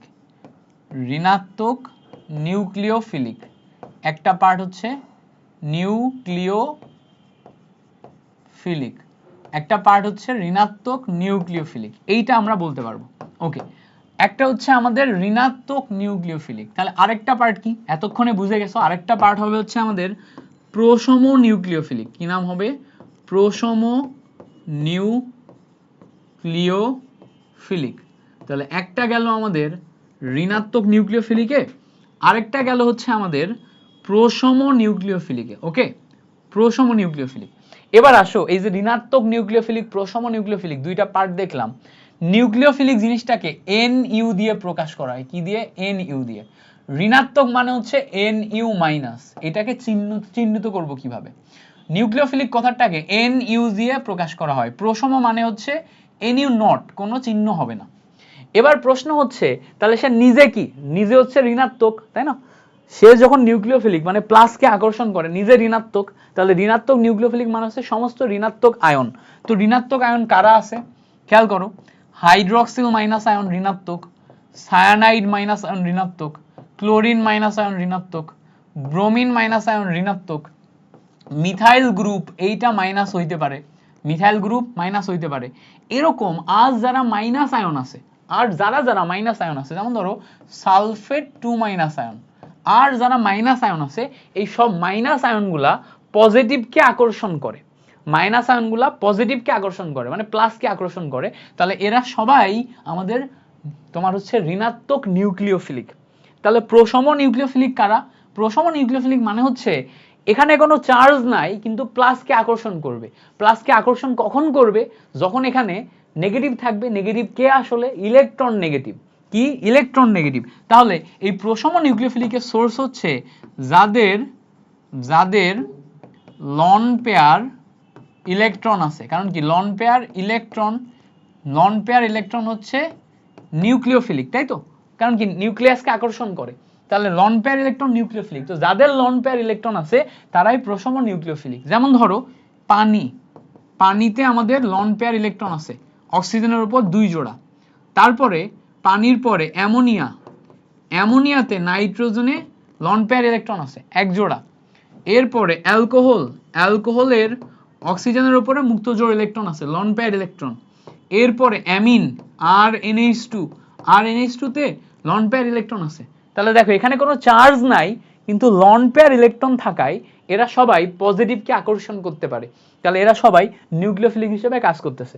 সো এই যে অংশটা আমি দেখাইলাম, উপরের অংশটাও এমসিকিউ এর জন্য ইম্পর্টেন্ট, নিচের এই অংশটাও এমসিকিউ এর জন্য ইম্পর্টেন্ট। মাথায় থাকে জানো, এটাও এমসিকিউ এর জন্য ইম্পর্টেন্ট, এটাও এমসিকিউ এর জন্য ইম্পর্টেন্ট। আমি বলছি না অল ইন ওয়ান মানে কি? এর ভিতরে সিকিউ এমসিকিউ সব থাকবে। যেই টপিক এমসিকিউ এর জন্য আসবে সেই টপিক এমসিকিউ ট্রিক সহ শেখাই দিব, যেই টপিক সিকিউ এর জন্য আসবে সেই টপিক সিকিউ এর ট্রিক সহ শেখাই দিব। কোনো একটা জিনিস বাদ থাকবে না কোনো শিশু, সব কিছু কভার হয়ে যাবে। ওকে, সো এখন আসো নিউক্লিওফিলিক কথাটা আমাদের কভার হয়ে গেল। এবার আসবো হচ্ছে আমরা সংযোজন বিক্রিয়া। এইটা আসবে হচ্ছে আমাদের বিক্রিয়ার কৌশলের ভিতরে। তো আমরা সংযোজন, প্রতিস্থাপন, অপসারণ 3 ধরনের বিক্রিয়ার বেসিকটা বোঝার চেষ্টা করব। দেখো মেইন বইতে এই বেসিকটার ভিতরে অনেক হজবরল করে লেখা আছে। আমি এটাকে তোমাকে খুব সহজে লিখে দেওয়ার চেষ্টা করব, সহজে তোমাকে বুঝাই দেওয়ার চেষ্টা করব, নিয়ম কানুনগুলো শিখাই দেওয়ার চেষ্টা করব। একবার যদি তুমি সহজে নিয়ম কানুন জিনিসটা বুঝে যেতে পারো, তোমার সামনে জার্নি খুব ইজি, পানির মতো ইজি। বুঝতে পারছো? সো এখন আমরা সহজে বোঝার চেষ্টা করব কি আমাদের সংযোজন বিক্রিয়ার ব্যাপারটা কি। সংযোজন মানে হচ্ছে যোগ হওয়া। খেয়াল করো, যখনই আমাদের বিক্রিয়াটা সংযোজন বলা হচ্ছে, এর মানে হচ্ছে তোমার বিক্রিয়কের সাথে যোগ হয়ে যাবে, মানে সাবস্ট্রেটের সাথে যোগ হয়ে যাবে। তো সংযোজন মানে হচ্ছে যোগ হওয়া, ইংলিশে লিখলে অ্যাড হওয়া। সংযোজন মানে যোগ হওয়া, ইংলিশে লিখলে অ্যাড হওয়া। খেয়াল করো, অ্যাড হওয়া। এখন অ্যাড হবে কখন? যদি আমরা কোথাও, খেয়াল করো এই জায়গাতে আমার সাথে ভালো করে খেয়াল করবা, যদি আমরা কোথাও কার্বন কার্বন দ্বিবন্ধন পাই, কার্বন কার্বন ত্রিবন্ধন পাই, কার্বন কার্বন দ্বিবন্ধন অক্সিজেনের সাথে এরকম পাই, তো এই ধরনের ক্ষেত্রে খেয়াল করো আমরা বন্ধনের একটা বৈচিত্র্য দেখেছিলাম। কি বৈচিত্র্য? এখানে একটা বন্ধন সিগমা থাকে, বাকি দুইটা পাই থাকে। কি থাকে? একটা বন্ধন থাকে সিগমা, একটা বন্ধন থাকে এটা হচ্ছে সিগমা, বাকি যে দুইটা এগুলা থাকে হচ্ছে পাই। এটা কি? পাই। তাহলে সিগমা কি? সিগমা হচ্ছে স্ট্রং বন্ড, তাই না? Strong bond. আর পাই কি? পাই হচ্ছে আমাদের উইক বন্ড। এখন আমরা মাথায় রাখবো যারা উইক বন্ড তারা ভেঙে যায়, এরা ইজিলি ব্রেক হয়ে যায়। কি হয়? ব্রেক হয়ে যায়। তাহলে খেয়াল করো যেখানে যেখানে কার্বন কার্বন দ্বিবন্ধন আছে লাইক হচ্ছে যে অ্যালকিন, তারপরে কিটোন, তারপরে কি এই জায়গায় ভালো করে খেয়াল করো অ্যালকাইন ত্রিবন্ধন, এরা ইজিলি ব্রেক হয়ে যায়। তো ব্রেক হয়ে যাওয়া মানে কি? দেখো কার্বন কার্বন দ্বিবন্ধন, এই দ্বিবন্ধনের যদি একটা কার্বন ব্রেক হয়ে যায় বা একটা হাত ব্রেক হয়ে যায়, একটা হাত ব্রেক হয়ে গেলে খেয়াল করো আগেই আমার দুইটা হাত খালি ছিল, উপরের একটা হাত ব্রেক হয়ে যে এদিকে একটা খুলবে, এদিকে যখন খুলে যাবে তখন অটোমেটিক এখানে এসে এক্স, এখানে এসে ওয়াই বসে যাবে। তো যখন এক্স ওয়াই বসে যাবে তখন কি ডিরেক্ট সংযোজন ঘটলো না? তাহলে দেখো কার্বন কার্বন দ্বিবন্ধন থেকে এই যে ডিরেক্ট সংযোজনের যে ট্রানজিশন, এটা তখনই ঘটবে যখন আমার দুর্বল বন্ড ভেঙে যাবে, দুর্বল হাতটা ভেঙে যাবে। সেম ভাবে আমি যদি কিটোনের ক্ষেত্রে দেখি, সি ডাবল বন্ড ও কিটোন, এখানে আমাদের দেখো দুইটা হাত এভাবে খোলা আছে। এখন যদি আমি এই জায়গাতে এই কার্বন কার্বন দ্বিবন্ধন ভেঙে ফেলি, ভেঙে ফেললে খেয়াল করো আমার যেই দুইটা হাত খোলা আছে, এদিকে একটা হাত খুলে যায় অটোমেটিক, এদিকে একটা হাত খুলে যায় অটোমেটিক, এই অক্সিজেনের সাথে অটোমেটিক আরেকটা হাত খুলে যায়। তো এখানে এসে আমার সামথিং এক্স, এখানে এসে সামথিং ওয়াই বসে গেল। তাহলে বাইরে থেকে অন্য কেউ এসে সরাসরি এই যে বসে গেল, এইটাতে কি ঘটলো আসলে, এইটাতে আসলে সংযোজন ঘটলো। এটাতে কি ঘটলো, এইটাতে আসলে সংযোজন ঘটলো। এই জায়গাতে আসলে কি হইছে, অ্যাড হইছে। সো এই যে অ্যাডিং হলো, এই কারণে আমরা বলতেছি সংযোজন বিক্রিয়া, সংযোজন বিক্রিয়া। এবার খেয়াল করো সংযোজন বিক্রিয়ার ক্ষেত্রে ম্যাক্সিমাম সংযোজন বিক্রিয়াকে আমরা দুই ভাগে ভাগ করতে পারবো। ম্যাক্সিমাম সংযোজন বিক্রিয়াকে আমরা দুই ভাগে ভাগ করতে পারবো। একটা হচ্ছে ইলেকট্রোফিলিক সংযোজন, ইলেকট্রোফিলিক সংযোজন, ইলেকট্রোফিলিক সংযোজন, ঠিক আছে। আরেকটা সংযোজন আসবে হচ্ছে আমাদের নিউক্লিওফিলিক সংযোজন, নিউক্লিওফিলিক সংযোজন। তো একটা হচ্ছে আমাদের ইলেকট্রোফিলিক সংযোজন, আরেকটা হচ্ছে নিউক্লিওফিলিক সংযোজন। সো আমি যে ইলেকট্রোফিলিক সংযোজন নিই আর নিউক্লিওফিলিক সংযোজন নিই, দুইটা আসলে কিসের উপর ডিপেন্ড করবে, আমি আগেই বলছিলাম আক্রমণকারী বিকারকের উপর ডিপেন্ড করবে। খেয়াল করো আমরা যখন সিম্পল চিন্তা করবা, আমরা যখন এই কার্বন কার্বন ডাবল বন্ড নিচ্ছি, কার্বন কার্বন ডাবল বন্ড নিচ্ছি, এইটা আমাদের এখন ভাঙছে, ভেঙে যে যখন কার্বন কার্বন সিঙ্গেল বন্ড হচ্ছে, তখন এই জায়গাতে ভেঙে যাওয়ার পর এই কার্বনের এক সাইড প্লাস কার্বন, এক সাইড মাইনাস কার্বন হয়ে যায়। এই কার্বনের এক সাইড প্লাস কার্বন, এক সাইড মাইনাস কার্বন হয়ে যায়, যেখানে এসে বাইরে থেকে এখন এসে কেউ বসতে পারবে বা আক্রমণ করতে পারবে। এই যে প্লাস কার্বন মাইনাস কার্বন হয়ে যাচ্ছে, এখন যদি আমি এই প্লাস কার্বনের সাথে বিক্রিয়া করাই, তখন বাইরে থেকে কে বিক্রিয়া করবে, মাইনাস। মাইনাসটাকে, মাইনাসটা হচ্ছে নিউক্লিওফিলিক। সো খেয়াল করো এই নিউক্লিওফিলিক মাইনাস যদি এখানে এসে বসে, তখন এটাকে আমরা বলতে পারবো নিউক্লিওফিলিক সংযোজন। এটাকে কি বলবো, নিউক্লিওফিলিক সংযোজন। এখন চিন্তা করো যে আমরা মাইনাস যে অংশটা আছে, এই মাইনাস অংশে কাউকে বসাচ্ছি, তাহলে আমরা বাইরে থেকে ওয়াই প্লাস বা সামথিং কিছু একটা প্লাসকে বসাবো। এই প্লাস যখন যে মাইনাসের এখানে যে বসবে, তাহলে এ কিন্তু এখন মাইনাসকে আকর্ষণ করতেছে, তাই না? এই প্লাস কাকে আকর্ষণ করতেছে, মাইনাসকে। তাহলে এটা কি ইলেকট্রোফিলিক না? মাইনাসকে আকর্ষণ করা মানে ইলেকট্রোফিলিক। তখন এই জায়গাতে যে সংযোজন হবে, এটাকে বলা হবে ইলেকট্রোফিলিক সংযোজন। তাহলে আসলে জৈব যৌগের উপরে নামকরণ ডিপেন্ড করে না, বা বিক্রিয়ার ধরন ডিপেন্ড করে না, ডিপেন্ড করে বাইরে থেকে কে এসে অ্যাটাক করতেছে, বাইরে থেকে কে এসে অ্যাটাক করতেছে তার উপর। বাইরে থেকে যে এসে অ্যাটাক করবে, এই অ্যাটাক করা যৌগের উপর ডিপেন্ড করে আমি পজিটিভ বা নেগেটিভ ধরতে পারবো। ঠিক আছে, তাহলে আশা করি ব্যাপারটা ক্লিয়ার হয়েছে। এই কমেন্টে জানাও যে এটা ক্লিয়ার হয়েছে কিনা। যদি এটা ক্লিয়ার হয় তাহলে ভালো, না হলে আরেকবার ব্যাখ্যা করব। সো দেখো বিক্রিয়া কি ধাঁচের, এইটা আমাদের ইনিশিয়ালি বোঝার এতটা দরকার নেই। ধরো তুমি যদি পুরা জৈব যৌগ পড়েও কখনো না বুঝো বিক্রিয়াটা ইলেকট্রোফিলিক নাকি nucleophilic, it doesn't matter actually. তুমি বিক্রিয়া করতে পারলেই হয়েছে, তোমার বোঝা লাগবে না ইলেকট্রোফিলিক নাকি নিউক্লিওফিলিক হইলো, তোমার বোঝাই লাগবে না ইলেকট্রোফিলিক নাকি নিউক্লিওফিলিক হইলো। বাট যদি বুঝতে পারো, দ্যাট মিনস তোমার বেসিক ভালো, তুমি পড়াইতে পারবা। আমি যেমন তোমাকে পড়াচ্ছি না, তুমি পড়াইতে পারবা। বাট যদি তুমি নাও বুঝো, তাও পুরা জৈব যৌগের সমস্ত বিক্রিয়া তুমি করতে পারবা, কোনো সমস্যা নেই। ঠিক আছে, সো অনেকের ক্ষেত্রে তোমরা মেন্টাল ট্রমার ভিতরে পড়ে যাইতে পারো, যে আরে আমি তো এটা মাথায় ঢুকাইতে পারি না, এটা আমার জন্য সবসময় একটা কঠিন লাগে, আমি আইডেন্টিফাই করতে পারি না বিক্রিয়াটা ইলেকট্রোফিলিক নাকি নিউক্লিওফিলিক। ডাজন্ট ম্যাটার, ব্যাপার নাই। যদি তুমি আইডেন্টিফাই না করতে পারো, না করে যদি বিক্রিয়া সঠিক লিখতে পারো, কোনো সমস্যা নেই, তুমি আগাই যাও। ঠিক আছে, বাট হ্যাঁ বোঝার উপায় আছে, সহজ উপায়ে বলে দিলাম যে এখানে আমাদের অর্গানিকের এই যে কার্বন কার্বন দ্বিবন্ধন, ত্রিবন্ধন, তারপরে তোমার কিটোন, অ্যালকিন, অ্যালকাইন যে গ্রুপগুলো আছে, এগুলো যখন ভাঙার পরে এক সাইড প্লাস হয়, এক সাইড মাইনাস হয়। বাইরে থেকে যে আক্রমণ করবে, সে যদি নেগেটিভ হয় তাহলে পজিটিভকে আক্রমণ করবে। তো এর উপর ডিপেন্ড করে যে আক্রমণ করবে, মানে আক্রমণকারী বিকারক, তার উপর ডিপেন্ড করে নামকরণ হবে। এ যেহেতু পজিটিভকে আক্রমণ করতেছে, দ্যাট মিনস নিউক্লিওফিলিক। এ যেহেতু নেগেটিভকে আক্রমণ করতেছে, that means electrophilic. Electron electrophilic, nucleus nucleophilic. That's it. এই হচ্ছে আমাদের বোঝার সিম্পল টেকনিক। ওকে, ক্লিয়ার হয়েছে? আচ্ছা, ক্লিয়ার যদি হয়, এবার আসবো one of the most important part, সংযোজন বিক্রিয়ার one of the most important part, সেটা হচ্ছে সংযোজন বিক্রিয়ার ক্ষেত্রে 90% জিনিসপত্র মার্কোনিকভ এন্টিমার্কোনিকভের নিয়মে পড়বে। মার্কোনিকভ এন্টিমার্কোনিকভ। সো আমাদের এখানে একটা নতুন নিয়ম শিখতে হবে, মার্কনিকব। 90% সংযোজন বিক্রিয়ার ক্ষেত্রে 90% জিনিসপত্র মার্কনিকব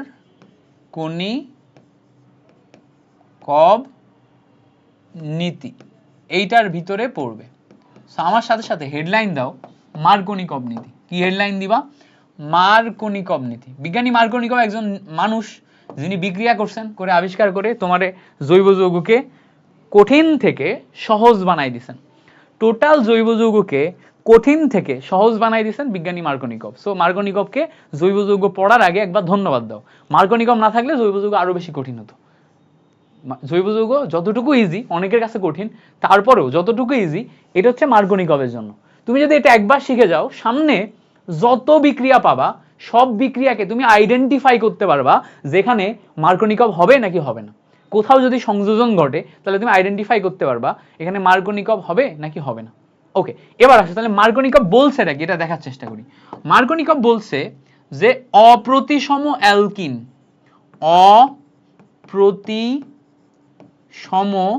অপ্রতিসম অ্যালকিন, খেয়াল করো, অপ্রতিসম অ্যালকিন এইটার সাথে অপ্রতিসম বিকারক,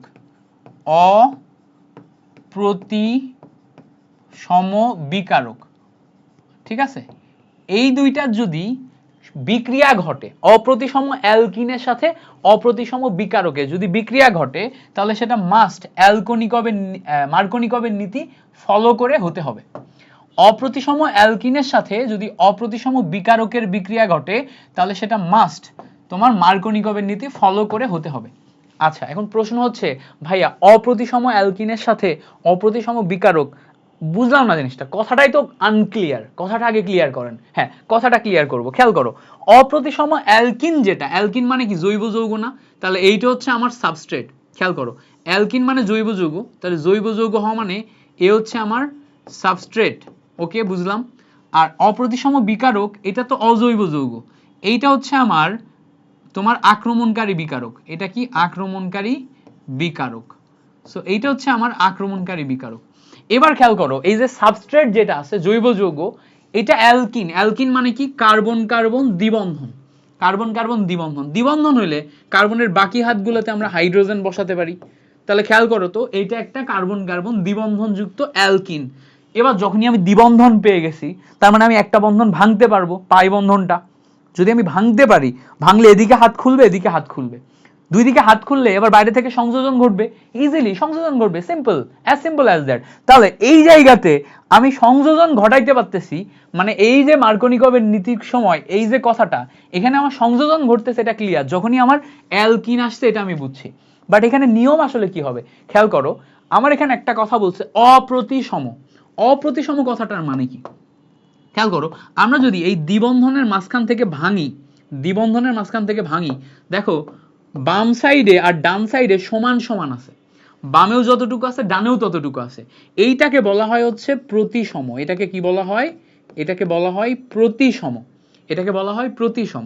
বাট যদি যৌগটা এরকম হতো, খেয়াল করো, যৌগটা যদি এরকম হতো CH3 CH double bond CH2, এই যৌগের ক্ষেত্রে এখন তুমি মাঝখান থেকে ভাঙো, দেখো তো বাম সাইড আমার বড়, ডান সাইড ছোট, এইটা কি প্রতিসম? একটার উপর আরেকটা বসে? উত্তর হচ্ছে না, বসে না। এই জিনিসটাকে বলে হচ্ছে অপ্রতিসম। তাহলে দেখো, উপরেরটা ছিল আমার প্রতিসম, উপরে যে এই অংশটা আছে এটা ছিল আমার প্রতিসম, উপরের এই অংশটা কি? এটা আমার প্রতিসম। এইটা কি? অপ্রতিসম। কিভাবে চিন্তা করলাম দেখো, বাম সাইড ডান সাইড একটা আরেকটার সমান, তাহলে প্রতিসম। বাম সাইড বড়, ডান সাইড ছোট, তাহলে এটা কি? অপ্রতিসম। তার মানে যখন আমি অপ্রতিসম এরকম কিছু পাবো তখন আমার মার্কনিকব খাটবে, তাই তো? অপ্রতিসম এরকম কিছু পাবো তখন আমার মার্কনিকব খাটবে, এরকম কিছু হইলে মার্কনিকব খাটবে না, সরাসরি সংযোজন ঘটবে। ওকে, সরাসরি সংযোজন বলতে কি বুঝাচ্ছি দেখো, এটাও দেখাবো, একটু পরে দেখাবো। আগে এবার অপ্রতিসম বিকারক বুঝে আসি। ধরো আমরা যদি কোথাও হাইড্রোজেন ব্রোমাইড এইটা দেখি, হাইড্রোজেন ব্রোমাইড মানে কি বলতো? হাইড্রোজেন ব্রোমাইড মানে হচ্ছে এটা একটা অজৈব যৌগ, তাহলে এই আক্রমণকারী বিকারক হিসেবে কাজ করে। এদের মাঝখান দিয়ে যদি ভাঙো দেখবা ব্রোমিন অনেক বড় যৌগ, হ্যাঁ ব্রোমিন অনেক বড় যৌগ, হাইড্রোজেন অনেক ছোট। আকারের দিক দিয়ে একটা ছোট একটা বড়, তাহলে এইটাকে আমরা অপ্রতিসম বলতে পারি। এটাকে কি বলতে পারি? অপ্রতিসম বলতে পারি। তাহলে খেয়াল করো, এই যে যৌগটা আছে এর সাথে যদি হাইড্রোজেন ব্রোমাইড বিক্রিয়া করে, তাহলে অপ্রতিসম অ্যালকিনের সাথে অপ্রতিসম বিকারকের বিক্রিয়া, অপ্রতিসম বিকারকের বিক্রিয়া। ওকে, এবার প্রশ্ন হচ্ছে ভাই তাহলে এখানে নিয়মের কি আছে? নিয়মের কিছু আছে? নিয়মের অনেক কিছু আছে, খেয়াল করো, খুব সিম্পল। আমরা যদি প্রতিসম কোনো কিছু নিই, যেমন ধরো CH2 ডাবল বন্ড CH2 এর সাথে হাইড্রোজেন ব্রোমাইডের বিক্রিয়া করাই, খেয়াল করো প্রতিসম, প্রতিসম তাই না, দুই দিকেই সমান, তাহলে আমরা এখানে সরাসরি বিক্রিয়া ঘটাইতে পারবো। কেন? কারণ আমার এই মাঝখানে ডাবল বন্ড ভেঙে যাবে, তো এখানে CH2 বন্ড CH2 হবে, এই কার্বনের একটা হাত খুলবে, এই কার্বনের একটা হাত খুলবে। সো খেয়াল করো, যেহেতু প্রতিসম, তখন আমি এই দুইটা হাইড্রোজেন ব্রোমাইডকে একটাকে প্লাস একটাকে মাইনাস বানায় যে কোনো জায়গায় বসাই দিতে পারবো, এখানে হাইড্রোজেন এখানে ব্রোমিন। তো এই যে জিনিসটা ঘটলো সেটা হচ্ছে এখানে পাই বন্ধনটা ভেঙে যে দুইটা হাত খুলে গেল, এক হাতে হাইড্রোজেন এক হাতে ব্রোমিন বসলো, তাহলে দুইটা হাত খুলে যে এক হাতে হাইড্রোজেন এক হাতে ব্রোমিন বসলো, এটাই হচ্ছে আমার কি বলতো সংযোজন বিক্রিয়া ঘটলো। বাট এই সংযোজন বিক্রিয়ায় মার্কনিকভের নিয়ম খাটে নাই। কেন খাটে নাই? কারণ সেটা প্রতিসম। প্রতিসম যদি হয় তাহলে আমরা সরাসরি যোগ করে দিতে পারবো, কোনো সমস্যা নেই। প্রতিসম যদি হয় তাহলে আমরা সরাসরি যোগ করে দিতে পারবো, কোনো সমস্যা নেই। কিন্তু যদি অপ্রতিসম হয়, অপ্রতিসম বিকারকের সাথে অপ্রতিসম অ্যালকিনের হয়, তখন আমাদের নিয়ম আছে। নিয়মটি কি? নিয়মটা, রুলটা লিখে নাও। রুলটা হচ্ছে তেলা মাথায় তেল দেয়া, তেলা মাথায় তেল দেয়া, তেলা মাথায় তেল দেয়া। এবার বাবা ভাই এটা আবার কি নিয়ম? তেলা মাথায় তেল দিয়ে আবার মার্কনিকভ এরকম কি বানাইছে? দেখো, তেলা মাথায় তেল দেয়া মানে কি? তেলা মাথায় তেল দেয়া মানে হচ্ছে যে শক্তিশালী তাকে তেল দেয়া, যার আছে, যে ধনী তাকে প্রশংসা করা, তাকে আরো দেয়া। মানে ধরো একজনের কাছে অলরেডি অনেক টাকা পয়সা আছে, তাকে তুমি বলতেছো ভাই তুমি আরো নাও, আরো নাও, আরো নাও, তার মানে কি? তেলা মাথায় তেল দিচ্ছি না? যার নাই তাকে দেওয়া উচিত ছিল, বাট তাকে আমরা না দিয়ে যার আছে তাকে দিচ্ছি। সো এই জায়গাতে যার আছে তাকে দেয়া, এইটা মানে হচ্ছে তেলা মাথায় তেল দেয়া। এখন প্রশ্ন হচ্ছে কার আছে? খেয়াল করো, আমরা যদি একটা অপ্রতিসম বিকারক নিই, মানে ধরো CH3 CH double bond CH2 এটার সাথে হাইড্রোজেন ব্রোমাইড এইটার বিক্রিয়া ঘটাই, এইটার বিক্রিয়া ঘটাইলে খুব সিম্পলি তুমি বোঝার চেষ্টা করবা, এই দুইটা জিনিসের বিক্রিয়া ঘটবে। হ্যাঁ, এই দুইটা জিনিসের বিক্রিয়া ঘটবে, এই দুইটা জিনিসের বিক্রিয়া ঘটে আমাদের দুইটা উৎপাদ হবে, দুইটা উৎপাদ হবে, দুইটা উৎপাদের সময় আমরা একটু জাস্ট বোঝার চেষ্টা করব। খেয়াল করো, এই জায়গাতে আমার এই যে কার্বন কার্বন ডাবল বন্ড আছে না, এই কার্বন কার্বন ডাবল বন্ড যখন আছে এটা ভেঙে এদিকে একটা হাত খুলবে, এদিকে একটা হাত খুলবে। এখন হাত খোলার পর এই হাতে আর এই হাতে, এক হাতে হাইড্রোজেন এক হাতে ব্রোমিন বসবে, কারণ এটা ভেঙে এসে এখানে বসবে। কোন হাতে কে বসবে, এই জায়গাতে আমাদের মার্কনিকভ খাটে। এইটা দেখে আমরা এখন আর ডিসিশন নিতে পারবো না, কারণ আগে সমান সমান ছিল, প্রতিসম ছিল, আমি যে কোনো জায়গায় যে কাউকে বসাই দিতে পারতেছিলাম। এখন আমি আর যে কোনো জায়গায় যে কাউকে বসাইতে পারবো না। তাহলে এখন যে কোনো জায়গায় যদি যে কাউকে বসাইতে না পারি, তাহলে কাকে কোথায় বসাবো? খেয়াল করো, যেখানে আমাদের হাইড্রোজেন বেশি আছে, খেয়াল করো এই কার্বনে হাইড্রোজেন বেশি আছে, যেখানে হাইড্রোজেন বেশি আছে সেখানে আমরা হাইড্রোজেন দিব। তো খেয়াল করো, এখানে হাইড্রোজেন বেশি আছে, এখানে হাইড্রোজেন যদি আবার দিই তাহলে তেলা মাথায় তেল দেওয়া হচ্ছে না। যার বেশি আছে তাকে বেশি দাও, মানে যেখানে হাইড্রোজেন বেশি আছে তাকে হাইড্রোজেন দাও। এই কথাটার আরেকটা সুন্দর রূপ হচ্ছে, এই জায়গায় যদি আমরা খেয়াল করি, এই জায়গায় যদি আমরা খেয়াল করি, এই ব্রোমিন হচ্ছে মাইনাস, হাইড্রোজেন প্লাস। সো যেখানে হাইড্রোজেন বেশি আছে সেখানে আমরা হাইড্রোজেন দিচ্ছি, মানে প্লাস দিচ্ছি। তাহলে দেখো ট্রিকটা কি? ট্রিকটা হচ্ছে যেখানে হাইড্রোজেন বেশি আছে, যেখানে হাইড্রোজেন বেশি সেখানে পজিটিভ দাও।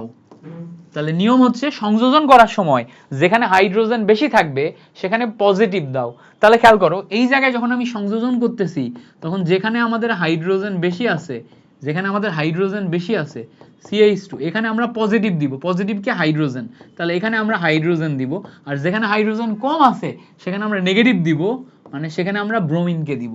এইভাবে আমরা সংযোজনটা করে ফেললাম। এখন প্রশ্ন হচ্ছে এই সংযোজনের ক্ষেত্রে কোনো কি স্পেসিফিক নিয়ম আছে? উত্তর হচ্ছে হ্যাঁ আছে। এই সংযোজনের ক্ষেত্রে মাথায় রাখতে হবে, এই যে সংযোজনটা করলাম, এই সংযোজনের ক্ষেত্রে 90% ক্ষেত্রে এই প্রোডাক্টটাই তৈরি হয়, 90% ক্ষেত্রে যেটা আমি লিখে দিলাম এই প্রোডাক্টটাই তৈরি হয়, বাট 10% ক্ষেত্রে উল্টা হতে পারে। 10% ক্ষেত্রে উল্টা কি হতে পারে, যেখানে হাইড্রোজেন বেশি আছে সেখানে পজিটিভ না যে নেগেটিভ আসতে পারে। তাহলে খেয়াল করো 10% ক্ষেত্রে, বলো তো সমাজে সবাই কি তেলা মাথায় তেল দেয়, মানে তোষামোদ করে? করে না। কিছু মানুষ থাকে যারা ব্যতিক্রম, যারা তেলা মাথায় তেল না দিয়ে একটু ব্যতিক্রম কাজ করে। তারা কত পার্সেন্ট? 10%। তারা কি করবে, যেখানে হাইড্রোজেন বেশি আছে ওখানে ব্রোমিন ঢোকায় দিবে, ওখানে ব্রোমিন ঢোকায় দিবে। যেখানে হাইড্রোজেন কম আছে ওখানে কি ঢোকাবে? হাইড্রোজেন ঢোকাবে। বুঝতে পারছো? যেখানে হাইড্রোজেন কম আছে সেখানে হাইড্রোজেন ঢোকাবে, যেখানে হাইড্রোজেন বেশি আছে সেখানে কি ঢোকাবে? ব্রোমিন ঢোকাবে। তাহলে এই হচ্ছে আমাদের পুরা ব্যাপারটা। একটা হচ্ছে আমরা ব্রোমিন সংযোজন করলাম, আর একটা হচ্ছে আমরা হাইড্রোজেন সংযোজন করলাম। ওকে, একটা ব্রোমিন সংযোজন করলাম, আরেকটা হচ্ছে আমরা হাইড্রোজেন তোমার হাইড্রোজেন সংযোজন করলাম। এবার তোমরা আমাকে কমেন্টে জানাও যে পুরা ব্যাপারটা তোমরা বুঝছো কিনা, পুরা ব্যাপারটা তোমরা বুঝছো কিনা। এইটা ছিল হচ্ছে আমাদের প্রথম মার্কোনিকভের নিয়ম, মার্কোনিকভের নিয়ম। সো মার্কোনিকভ নিয়মের ক্ষেত্রে আমরা এইটা ইজিলি বসাইতে পারবো। এখন প্রশ্ন হচ্ছে মার্কোনিকভের যে নিয়মটা শিখলাম এটা সবসময় কিভাবে খাটে? সবসময় এভাবেই খাটবে। দেখো আমরা যদি আরেকটা উদাহরণ দিই, সাপোজ ধরো CH3 CH2 CH double bond CH2 এই যৌগের সাথে যদি আমরা HOBr এইটা বসাই, এইটার ক্ষেত্রে এখন মার্কোনিকভ কি কি উৎপাদ দিবে? মার্কোনিকভ দুইটা উৎপাদ দিবে অবভিয়াসলি। একটা হচ্ছে মেজর উৎপাদ 90% তেলা মাথায় তেল দেয়া, আরেকটা হচ্ছে সমাজের ব্যতিক্রমধর্মী উৎপাদ 10%। এখন প্রশ্ন হচ্ছে ঘটনা কি ঘটবে? খুব সিম্পল ঘটনা ঘটবে, এখান থেকে মাঝখান থেকে ভাঙবে, ভেঙে এদিকে একটা হাত খুলবে এদিকে একটা হাত খুলবে। এখান থেকে যে পজিটিভ সে এসে যেখানে হাইড্রোজেন বেশি আছে সেখানে বসবে। বাট প্রশ্ন হচ্ছে এখানে পজিটিভ কে? এবার তো দেখে বুঝতে পারতেছি না পজিটিভ কার হওয়া উচিত। ব্রোমিন নেগেটিভ OH কি পজিটিভ হবে, নাকি হাইড্রোজেন পজিটিভ ও Br নেগেটিভ এমন হবে? ব্যাপারটা হচ্ছে সবসময় মাথায় রাখবো জৈব যৌগে বিক্রিয়া করতে যে কোথাও যদি আমি OH পাই, OH শক্তিশালী, সবসময় সে নেগেটিভ আচরণ করে। OH শক্তিশালী, কোথাও যদি OH পাই, OH মানে হাইড্রক্সিল গ্রুপ, সে শক্তিশালী, সে নেগেটিভ আচরণ করে। সো OH যদি নেগেটিভ আচরণ করে ব্রোমিন অটোমেটিক প্লাস হয়ে যায়। তাহলে ব্রোমিন যদি অটোমেটিক প্লাস হয়, এই ব্রোমিন যে প্লাস কোথায় বসবে? যেখানে হাইড্রোজেন বেশি আছে সেখানে বসবে। আর নেগেটিভ কোথায় বসবে? যেখানে হাইড্রোজেন কম আছে সেখানে বসবে। তাহলে এখন আমরা এই জায়গাতে যৌগটা পাবো CH3 CH2 CH bond CH2, যেখানে আমাদের হাইড্রোজেন বেশি আছে সেখানে আমাদের ব্রোমিন বসতেছে, যেখানে আমাদের হাইড্রোজেন কম আছে সেখানে OH বসতেছে। আচ্ছা, তাহলে এবার 10% ব্যতিক্রম প্রোডাক্ট কি হবে? ঠিক উল্টা, CH3 CH2 CH bond CH2 উল্টা বসাও। উল্টা মানে কি? যেখানে হাইড্রোজেন বেশি আছে সেখানে নেগেটিভটা বসবে OH, যেখানে হাইড্রোজেন কম আছে সেখানে পজিটিভটা বসবে, পজিটিভটাকে ব্রোমিন। That's it. এই হচ্ছে আমাদের তেলা মাথায় তেল দেওয়ার ব্যতিক্রম। ওকে, এবার প্রশ্ন হচ্ছে ভাইয়া এই ধরনের কেস কতগুলা থাকতে পারে? অনেক থাকতে পারে। তোমাকে পজিটিভ নেগেটিভ আইডেন্টিফাই করতে পারতে হবে। এখানে তো তুমি বুঝছো ইজি, বাট এই যে বিকারক যারা আছে এদের মাঝখানে পজিটিভ নেগেটিভ আইডেন্টিফাই করতে পারতে হবে, পজিটিভ নেগেটিভ আইডেন্টিফাই করতে পারতে হবে। খেয়াল করো পজিটিভ নেগেটিভ আইডেন্টিফাই করা মানে কি? আমরা যদি খেয়াল করি সোডিয়াম ক্লোরাইড নিই, ইজিলি পজিটিভ নেগেটিভ আইডেন্টিফাই করতে পারবো, সোডিয়াম প্লাস ক্লোরিন মাইনাস, খুব সিম্পল। আমরা যদি সালফিউরিক অ্যাসিড নিই, সালফিউরিক অ্যাসিড নিই, এইটাকে ভাঙলে কি পাবো? খুব সিম্পল, সালফিউরিক অ্যাসিডে হাইড্রোজেন প্লাস আর SO4 মাইনাস এরকম আসে। এই সালফিউরিক অ্যাসিডের ভিতর থেকেই আরেকটা পার্ট বের করা যায়, আরেকটা পার্ট বের করা যায় কিভাবে? এই সালফিউরিক অ্যাসিড থেকে একটা H আর একটা অক্সিজেন নিলে OH মাইনাস বের করা যায়। OH মাইনাস যদি বের করো তাহলে একটা সালফার, তিনটা অক্সিজেন আর একটা হাইড্রোজেন মিলে SO3H পাওয়া যায়। এইটা আবার প্লাস হয়ে যায়। খেয়াল করো দেখো, এইটা মাইনাস হলে এটা প্লাস। তাহলে সালফিউরিক অ্যাসিডকে দুই ভাগে ভাঙা যায়, পারবো কিনা বলো তো? সালফিউরিক অ্যাসিডকে দুই ভাগে ভাঙা যায়। তাহলে আমরা এখান থেকে এই অংশটা দেখলাম, এই অংশটা দেখলাম। আমরা এছাড়া HOBr দেখছি, HOBr এর ক্ষেত্রে কি OH মাইনাস আর ব্রোমিন প্লাস দেখছি। পারবো কিনা এটা? এটা পারবো? আচ্ছা, এইটা পারবো, এটা আমরা শিখে ফেলছি। HOBr এর জায়গায় HOCl থাকতে পারে, HOCl থাকলে OH মাইনাস Cl প্লাস হবে। এছাড়া আমরা কি দেখছি, এছাড়া আমরা হচ্ছে হাইড্রোজেন ক্লোরাইড দেখছি, হাইড্রোজেন ব্রোমাইড দেখছি। হাইড্রোজেন ক্লোরাইডের ক্ষেত্রে hydrogen plus chlorine minus, hydrogen ব্রোমাইডের ক্ষেত্রে হাইড্রোজেন প্লাস ব্রোমিন মাইনাস, তাই না? ক্লোরিন ব্রোমিন এগুলোর ক্ষেত্রে এরা হচ্ছে মাইনাস আয়ন থাকে। সো এগুলা তুমি যদি পাও কখনো তাহলে সরাসরি সংযোজন বিক্রিয়া ঘটবে। এবার আসো আমরা যখন অ্যালকিন পড়বো, অ্যালকিনের ভিতরে আবার এই বিক্রিয়াগুলো শিখবো। হ্যাঁ, তো যখন শিখবো তখন এটার অ্যাডভান্স ভার্সন শিখবো। অ্যাডভান্স ভার্সন কি?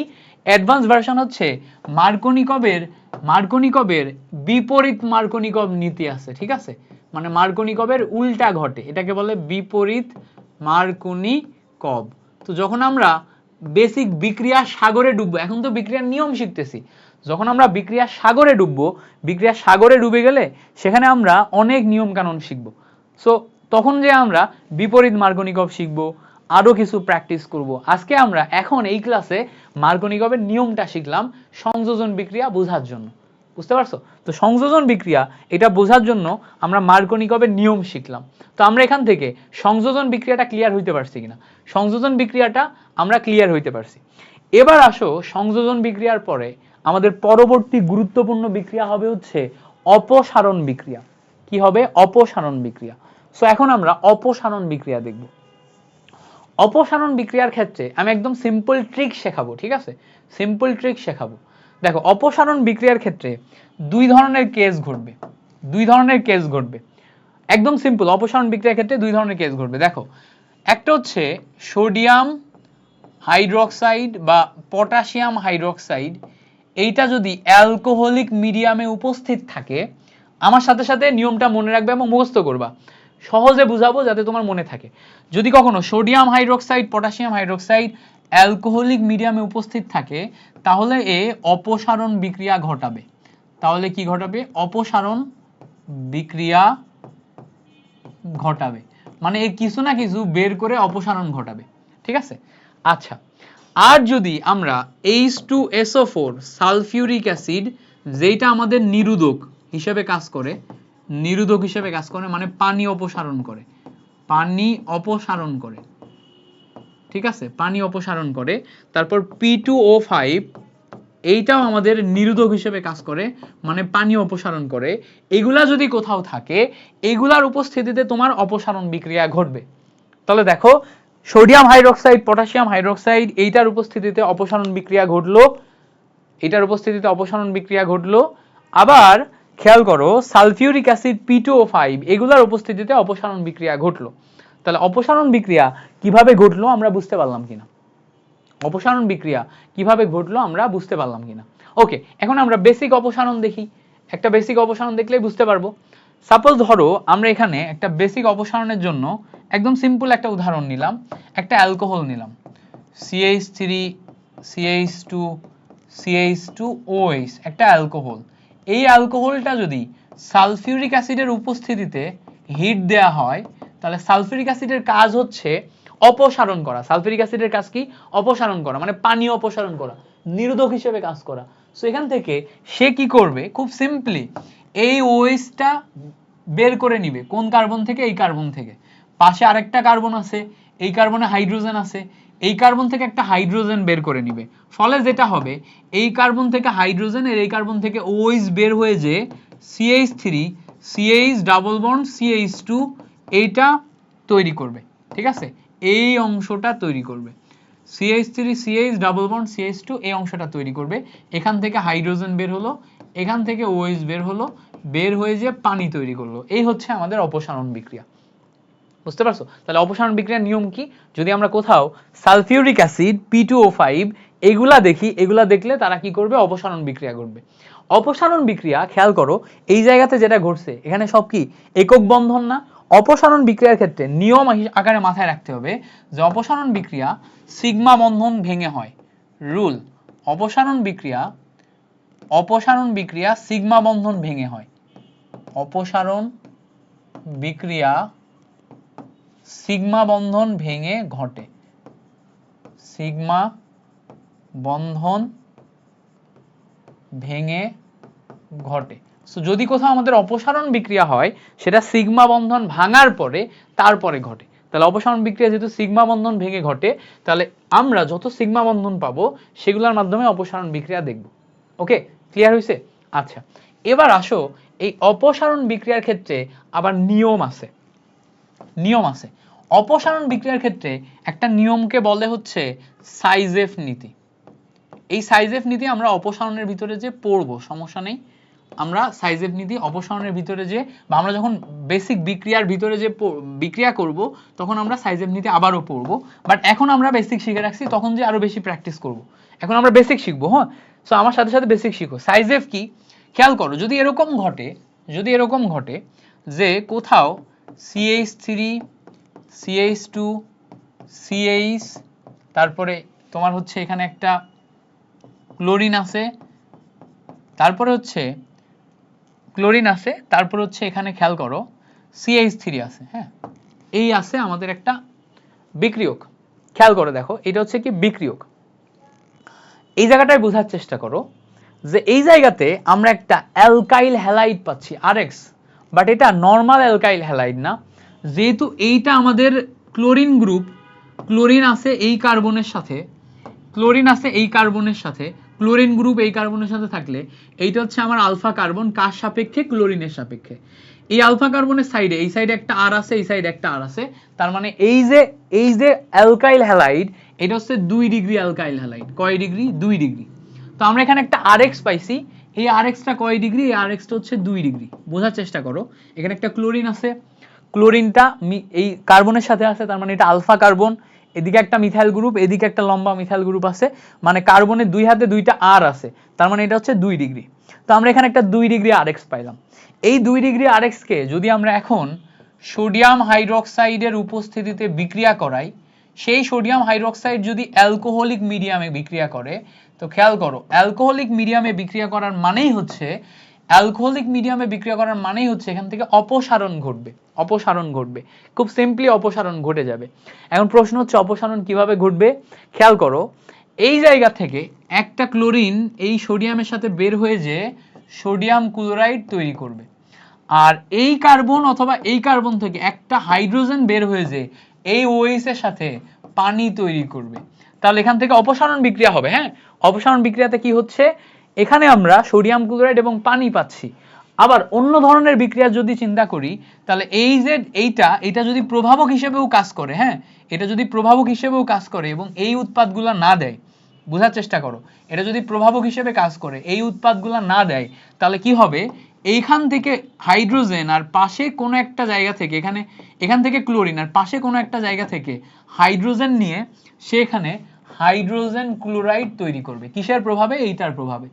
আচ্ছা, যদি এই ধরনের বিক্রিয়াও ঘটে তাও তো এখানে অপসারণ ঘটে যাচ্ছে, তাই না? অপসারণ ঘটে যাচ্ছে। এখন প্রশ্ন হচ্ছে ক্লোরিন তো মাঝখানে আছে, নিবে কই থেকে? ডান থেকে না বাম থেকে?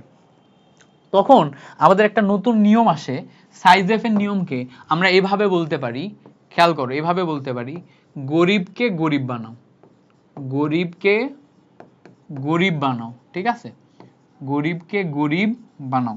তাহলে খেয়াল করো, আমরা আগে কি করছিলাম? তেলা মাথায় তেল দাও, মানে যার বেশি আছে তাকে আরো বেশি দাও। এখন বলতেছি গরিবকে গরিব বানাও, মানে কি? যার কম আছে সেখান থেকে নাও। তার মানে এখানে খেয়াল করো, আমার হাতে দুইটা অপশন, ডান সাইড থেকে হাইড্রোজেন নেয়া, বাম সাইড থেকে হাইড্রোজেন নেয়া। খেয়াল করো, বাম সাইডে হাইড্রোজেন কম আর ডান সাইডে হাইড্রোজেন বেশি। তাহলে গরিবকে, বাম সাইডে যার কম তাকে গরিব বানাইতে হবে, মানে কি এখান থেকে হাইড্রোজেন নিতে হবে। সব সময় সাইজেফে যদি আমার এই মিডিয়ামে অপসারণ ঘটলেই গরিবকে গরিব বানাবো।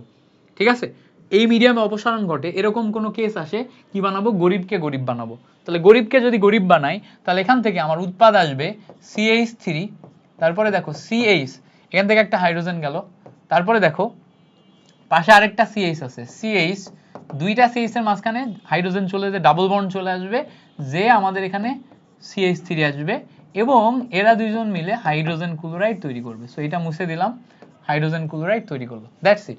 এই হচ্ছে আমাদের গরিবকে গরিব বানায় ফাইনাল প্রোডাক্ট। তাহলে ফাইনাল প্রোডাক্ট কোনটা হচ্ছে? এটা। খুব সিম্পল। ওকে, এবার প্রশ্ন হচ্ছে এই অপসারণ কি সবসময় অ্যালকাইল হ্যালাইড এই টাইপের জায়গাতেই ঘটবে? উত্তর হচ্ছে না। আমরা আগে যেই অপসারণটা দেখলাম না, ওইটার ক্ষেত্রেও কিন্তু এই সেম নিয়ম কার্যকর ছিল। যেমন দেখো, যদি এরকম হইতো CH3 CH2 CHOH bond CH3, এইবার যদি আমরা এখানে বিক্রিয়ার সময় সালফিউরিক অ্যাসিড দিই এবং এখানে হিট দিই, তাহলে এখান থেকে আবারও তো অপসারণ ঘটবে, তাই না? এখন অপসারণ কি ঘটবে খেয়াল করো, এই OH আর এখান থেকে একটা হাইড্রোজেন অথবা এখান থেকে একটা হাইড্রোজেন নিয়ে পানি অপসারণ হয়ে যাবে, কারণ কি এখান থেকে পানি বের করতে হবে। এখন অপসারণ ঘটার সময় কার থেকে নিবে? এটা বাম সাইড, এটা ডান সাইড, এটা বাম সাইড। এই বাম সাইডে কম আছে, ডান সাইডে বেশি আছে, তাহলে আমরা নিব কই থেকে? আমরা কম থেকে নিব না বেশি থেকে নিব? ডেফিনেটলি যেখানে কম হাইড্রোজেন আছে সেখান থেকে নিব, কারণ হচ্ছে সাইজ এফ এর নিতে।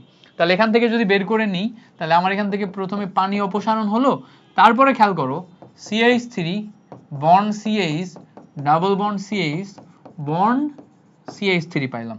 That's it. এই হচ্ছে আমাদের উৎপাদ। পারবো কিনা বলো? এই হচ্ছে আমাদের উৎপাদ। সো দেখো, মার্কোনিকভ যেমন আমাদের সমস্ত সংযোজন বিক্রিয়া ইজি করে দিছে, সাইজেফ হচ্ছে আমাদের সমস্ত অপসারণ বিক্রিয়া ইজি করে দিছে। অপসারণ বিক্রিয়ার ক্ষেত্রে যখনই আমরা এরকম 2 ডিগ্রি দেখব, হ্যাঁ, যখনই আমরা 2 ডিগ্রি অ্যালকাইল হ্যালাইড দেখব অথবা 2 ডিগ্রি অ্যালকোহল দেখব, তখনই আমাদের সাইজেফ খাটবে। কি খাটবে? সাইজেফ খাটবে, মানে গরিবকে গরিব বানাও। আচ্ছা, আর তাহলে মার্কোনিকভ কোথায় খাটছিল? ওই আগের ক্ষেত্রে। সাইজেফ এর ক্ষেত্রে আবার আমাদের খেয়াল রাখতে হবে যে অপসারণের যে বেসিক জিনিস, সেটা কি? Sodium hydroxide, potassium hydroxide, alcoholic medium অপসারণ বিক্রিয়া ঘটবে। তারপরে কি? সালফিউরিক অ্যাসিড নিরোধক পানি অপসারণ করবে, P2O5 নিরোধক, এটাও পানি অপসারণ করবে। এগুলা যদি থাকে তখনই আমরা অপসারণ বিক্রিয়া ঘটাইতে পারবো, নতুবা আবার অপসারণ বিক্রিয়া ঘটবে না। ঠিক আছে? নতুবা আবার অপসারণ বিক্রিয়া ঘটবে না। ওকে, ক্লিয়ার হইছে? এই পর্যন্ত ক্লিয়ার কিনা বলো? এই পর্যন্ত ক্লিয়ার কিনা বলো? এই পর্যন্ত যদি ক্লিয়ার হয় তাহলে আমরা নেক্সট পার্টে যাব। এই পর্যন্ত ক্লিয়ার হইলে আমরা নেক্সট পার্টে যাব। ওকে ওকে, আজকে কি এই পর্যন্তই রাখবো নাকি হচ্ছে যে আরেকটু পড়াবো বলো তো? আজকে এই পর্যন্ত রাখবো নাকি আরেকটু পড়াবো? আরেকটু পড়াইলে ভালো হয়, টোটালি হচ্ছে যে তোমার বিক্রিয়ার মেকানিজম শেষ হয়ে যায়। আর যদি এই পর্যন্ত রাখো তাহলে হচ্ছে যে সংযোজন এবং অপসারণ তোমরা পড়বা, নেক্সট ক্লাসে আমরা হচ্ছে প্রতিস্থাপন পড়ে আমরা মেইন বিক্রিয়াতে ঢুকে যাব। সামনের ক্লাসে প্রতিস্থাপন পড়লাম, আমাদের এরপরে আসবে হচ্ছে প্রতিস্থাপন। হ্যাঁ, অপসারণের পরে এই যে প্রতিস্থাপন বিক্রিয়া আসবে, 10 নাম্বার টপিক। প্রতিস্থাপনের পরে প্রতিস্থাপনের ভিতরে আবার SN1 SN2 আছে, SN1 SN2 আসবে, এইটার বিস্তারিত আসবে। তো আমি চাচ্ছি যে তোমরা অপসারণ আর সংযোজনই আগে ভালো করে পড়ো, তারপরে প্রতিস্থাপনে যাও। তো এই জন্য আমি তোমাকে বলবো যে যদি তোমরা যারা লাইনে আছো একটু কমেন্ট করে জানাও এই পর্যন্ত আজকে রাখতে চাও, তাহলে আমি আজকে এই পর্যন্ত রেখে দিব। তাহলে এই পর্যন্ত রেখে দিয়ে নেক্সট ক্লাসে যে আমরা তোমার হচ্ছে যে প্রতিস্থাপনের বেসিক শেখাবো, দেন আমরা অ্যালকেনের বিক্রিয়াতে ঢুকে যাব, অ্যালকিনের বিক্রিয়াতে ঢুকে যাব। প্রথম দিন আমরা কালকে প্রতিস্থাপন এবং অ্যালকেন, মানে নেক্সট ক্লাসে 6 নম্বর ক্লাসে প্রতিস্থাপন এবং অ্যালকেন যাব, তারপরের দিন আমরা অ্যালকিন যাব। ঠিক আছে? দেখো, আমাদের বিক্রিয়া যখন মেকানিজম শেষ হয়ে যাবে, মেকানিজম শেষ হয়ে যাবে, পরে যে আমাদের কি হবে, গোত্র ধরে পড়া ইজি হয়ে যাবে। হ্যাঁ, গোত্র ধরে একদম ইজি হয়ে যাবে, মানে দেখবা যে সব বিক্রিয়া তুমি ইজিলি পারতেছো, কোনো ব্যাপারই না, একদম ইজি হয়ে যাবে। সো এই জন্য কেউ কি নাই ক্লাসে? আমি চাচ্ছিলাম যে নেক্সট ক্লাসে পড়াইতে, একজনই কমেন্ট করছে। আমরা মেবি ক্লাসই করতেছি 2 জন। হায় আল্লাহ, তোমরা ক্লাসে নাই, 70 জন মানুষ কোর্সে আসো, 2 জন যদি ক্লাস করো, এটা কি? এটা তো একটা প্যাথেটিক ব্যাপার। প্রভাত দাস, নেক্সট ক্লাসে পড়াই।